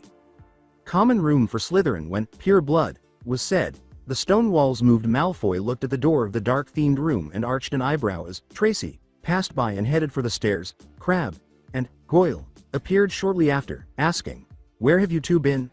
All this time, pigging out in the grate? He cried out. They heard Tracy say, can you blame them? Today's dessert included chocolate truffles. After rolling his eyes at his goon's antics, Draco unfolded a copy of the Daily Prophet and grinned, saying, hey, listen to this. Weasley has brought the ministry into disrepute. He is clearly unfit to draw up our laws, and his ridiculous Muggle Protection Act should be scrapped immediately, stated Lucius Malfoy, the governor of Hogwarts, after Arthur Weasley, head of the Misuse of Muggle Artifacts Office, was fined 50 galleons today for enchanting a Muggle car. Arthur Weasley loves Muggles so much that he should snap his wand in half and go join them, Malfoy said, smiling and turning his gaze from the paper to his lackeys. You'd never know the Weasleys were purebloods. The way they behave. It's a disgrace to the entire wizarding world, he said. Goyle elbowed Crabbe after he let out a growl, and Tracy, who was clearly leaning near the stairway entrance, gave the impression that the boys should stop. Why are you acting this way? Malfoy inquires, taken aback by Crabbe's growl. Stomachache, was his quiet reply. All right, go to the hospital wing and kick the shit out of all those mudbloods for me.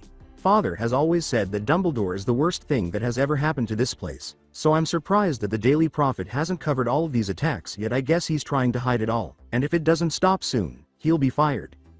This time, Goyle yelled, you're not correct, Crabbe, and Tracy looked at him in shock, thinking, we're going to get caught before we can even start. What? Were you saying I was mistaken? Do you believe that anyone here is worse than Dumbledore? Harry Potter, was the boy's quick response as his mind raced. Good one, Goyle, and you're absolutely right, St. Potter, he's another one with no proper wizard feeling. Otherwise he wouldn't go around with those mudbloods, Uzumaki, and Granger, Draco said with another smile. He chuckled, and to think people actually think that blonde bastard is the heir of Slytherin. The two transformed Gryffindors gave the current female a sheepish look as her eye twitched beneath a visible tick mark, clearly offended by both insults. Goyle then chose to capitalize on Draco's reply, saying, then you must have some idea who's behind it all? He inquired. You know I have no idea. Goyle, how many times do I have to tell you? Malfoy groaned and rolled his eyes. However, my father did say this: he wouldn't tell me who opened the chamber 50 years ago, only that they were banished, but I do know that a mudblood perished the last time it was opened. With a look of shock plastered on their faces, the three could feel their eyes widen. It's only a matter of time before one of them gets killed. As for me, both boys scowled, but when Malfoy shuddered, their expression changed to one of confusion. I hope it's Granger. Is it just me, or was it colder in here? The two Gryffindors recoiled when they saw their third member's glare, and they both felt a shiver run up their spines. However, everything changed when she leapt in shock and pointed at Goyle, and then at her forehead. Crabbe recoiled when he saw a clearly growing lightning bolt scar appear beneath. Goyle's skin, and the boy himself noticed his friend's hair turning red. Prakta by Guy Nar, Artiscat, Ignite, Tracy whispered as she reached under her sleeve to retrieve her wand and 3 chestnut-sized smoke bombs. A tiny flame appeared like a lighter, and she lit the smoke bombs and tossed them. "What's wrong between you two? You're behaving really strange." Just as he finished, the room exploded in a thick cloud like haze. Draco coughed harshly as the sound of a slamming door was heard. The smoke soon subsided and Malfoy was finally able to clear his throat. What the bloody hell was that, right? Shortly before realizing his 2 subordinates were gone, he yelled. "Where have they disappeared to?" Corridors and now reverted. Naruto ran through the almost deserted school with Harry and Ron, who were still changing. "That was far too near," Ron yelled. "Stop talking and continue running," the blonde with whiskers shot back. While racing upstairs, they missed a woozy crab and Goyle as well as an opening broom closet. The 2 Slytherins, on the other hand, saw the approaching trio and made room for them before freezing in shock. They looked in their general direction, swearing to have seen themselves running with a Gryffindor. A few minutes later, the 3 were breathing heavily just outside the girls' bathroom. During that time, Harry and Ron were able to completely return to normal after catching their breath. The 3 went into the bathroom, eager to share their discovery with the astute brunette. "Come on out, Hermione-chan. We have a lot to tell you." "Leave." After the 3 wizards exchanged a perplexed look, moaning Myrtle swooped into view, appearing uncomfortably joyful. "Oh, wait till you see, it's terrible." As her hand moves through the stall and unlocks the slide, she giggles. The door slowly opens, causing the 3 of them to lean in close. "Recall that I told you that the Polyjuice potion could only be used for human transformations?" The brunette's transformation caused the boys to flinch visibly. In the shadows, they could see that the girl's eyes were yellow, pointed ears protruded through her hair, and her face had grown fur. "I removed cat hair from Millicent Bulstrode's robes. Take a look at my face. Take a look at your tail." Naruto ended Ron's reply with a swift jab to his right flank. Hospital wing. After 3 weeks as the holidays came to an end and classes returned to their usual routine, Naruto, Harry, and Ron stumbled under the weight of the library books they were carrying and headed for Hermione's bed, which was now piled high with even more books. The 3 of them looked at her book-covered bed and said, "Oh good, put those anywhere." Since there was no more room, they let them fall to the ground. "Madam Pants asked that we relay a message. She'd appreciate it if you'd leave a few books for the rest of the school," said Ron. She responds, "I've got to keep up, haven't I?" as her tail twitches into view. "Is that thing going to disappear?" "Any day now, according to Madame Pomfrey. I'm just thankful I've stopped coughing up furballs." As the 3 held back a shudder, he replied, "We all are, believe me." "What about the Chamber of Secrets now? Do you have any fresh leads?" Hermione shot her best friend a dejected glance as Naruto answered, "Nothing. Absolutely nothing. And, has it gotten any better? I mean, are you being spoken to?" she inquired. "Well, Neville asked to borrow a tubeworm in potions yesterday. I suppose that's something."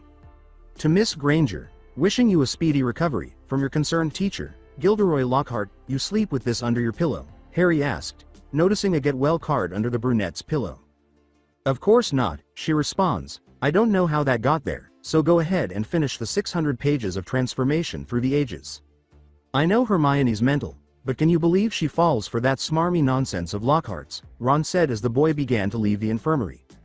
Naruto couldn't help but concur. How could Hermione put up with that awful teacher? After moving through the hallways for a few minutes, the 3 felt their footsteps trail against water. When they looked down, they saw a massive flood coming from the girls' restroom. "I heard Myrtle groaning from inside." Before they splashed into the bathroom, Harry said, "Looks like Myrtle's flooded the bathroom." Yuck.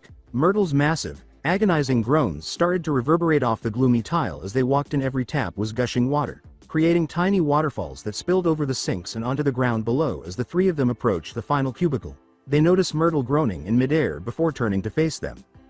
She asks accusingly, "Come to throw something else at me? Why would we want to do that? Don't ask me. Here I am, minding my own business, and someone thinks it's funny to throw a book at me." Before Myrtle yells at him, Ron muses, "But it can't hurt if someone throws something at you. I mean, it'd just go right through you, wouldn't it?" "Oh sure. Let's all throw books at Myrtle because she can't feel it. 10 points if you can get it through her stomach, 50 points if it goes through her head." Naruto sarcastically said, "Nice going, Ron." Harry shook his head and then questioned, "Who threw it at you anyway?" "I don't know, I didn't see them. I was just sitting in the U-bend." thinking about death, and it fell through the top of my head. At the crown of her head, Naruto thought, then looked at the ground and noticed a small black book. He picked it up and showed it to Harry, who gave him a curious look. 50 points if you can get it through her nose, Ron grumbles. Myrtle yelled, I heard that, in a deep, menacing voice, making the three laughably run away in terror. They were able to examine the throne book after separating themselves from the haunted bathroom. Looks like an old diary. Before Naruto could open its contents, Ron added, it is most recently in a toilet too. Hey, are you mad? That could be cursed. Dad once told me about a book the ministry confiscated that burned the eyes out of anyone who tried to read it, he says in a cryptic manner. After glancing at the black book, the blonde and dark brunette took a deep breath and said, I'll take my chances, before turning to the cover page. Oh my god. My eyes. I am blind. I apologize, he said, laughing at the terrified expressions on Harry's and Ron's faces. The scar-headed wizard gave him a jab after he said, I couldn't help myself. It wasn't until they saw Ginny standing at the end of the hallway that they realized she was terrified when she saw the black book and hurried away. Come on, Ginny, I was kidding, stop acting that way. Oh no, great, your sister is afraid of me now. Ron quirked. Who isn't? Tom Marvolo Riddle. Is written in embossed letters, and Harry shakes his head. He reads, and Ron thinks, Tom Riddle? Hold on. I recognize that name. The night I was in detention, I was tasked with polishing the silver in the trophy room. I recall that I must have wiped slime off his name for an hour because I kept burping slugs all over his trophy, he remarked. The blonde shook off his thoughts and admires through the pages, only to discover it was empty, while Naruto and Harry shuddered at the curse Ron had placed upon himself. The three could only speculate as to why. That's odd, he never wrote in it. Web of Shadows, the next chapter. Alright, guys, it's finally out. As I mentioned earlier, I had to start over with this chapter and the rest of my stories, which annoys me a little bit, but you know, shit happens anyway. A few things you might have noticed in this chapter, specifically Naruto's verbal, wandless spells. Like all great wizards, they should at least have an arsenal of support and status spells. Now, it's an original cast because I haven't found a sleeper spell. I gave Naruto an activation keyword, Cremati Sinus Cinerum in Terra, which is Latin for ashes to ashes, dust to dust. I know it's not very original, but it's marginally better than the canon keywords. I did base it on Negima. Second, don't worry about Krishna's howler. I didn't include it in the chapter. Instead, it's in the omake at the very end. I would like to add something very important. For fans of my Devil Among Shinobi FIC, most of you are wondering when I will update it. Unfortunately, I will not be updating it. Instead, I will be rewriting it entirely from scratch because I believe I could have done a better job and may have left several unexplained plot holes throughout the story. I will keep the original up, but please be aware that it will be discontinued for an even better version. That being said, Yane, have fun with the omake and I'll see you all again soon. Omake. The Christmas present howler. Since Hermione was subconscious about her current appearance, Naruto assumed she could use his invisibility cloak to sneak her into the hospital wing. Naruto entered the Gryffindor dormitories and started searching through his belongings right away. Tap, tap, tap. He looked up to see his pet Sora sitting just outside the window, trying to attract his master's attention with his beak. He unlocked the parts and opened the glass door for his feathered companion, saying, Hey Sora, let me get that for you. The silver-winged falcon shook the powdered snow off his body and flapped his wings before raising a talon to demonstrate his delivery. What do you have there? It was bright red, small, and shaped like a rectangle. After a few moments of staring at the red letter, Naruto's eyes snapped open in horror. Many of the remaining students and faculty members looked up, perplexed, and caught the sound of the scream as his voice reverberated throughout the school. Naruto grabbed the howler, reeled his head back, and carefully opened the letter even though he knew it was coming and had seen the future when he had sent the notification. Naruto Uzumaki, with your mother, how dare you avoid this national holiday? When you said you weren't coming, you left Negi and Anya devastated. They were so eager to see you again that they literally made a to-do list that they never had a chance to finish. The letter roared at point blank with thunderous fury, and Naruto shuddered on the ground. Using snowballs, we planned to construct snowmen, go caroling, and begin the next Cold War. All I wanted to do was make up for not being there for you during the first 11 years of your life, but you avoided by continuing your education. I will be returning the Game Boy I purchased for you, and you will not be receiving any gifts from us as a result. HMPH. It let out a shriek and then tore itself to pieces. Naruto was left twitching on the floor. Truly, the temper of an Uzumaki woman was legendary.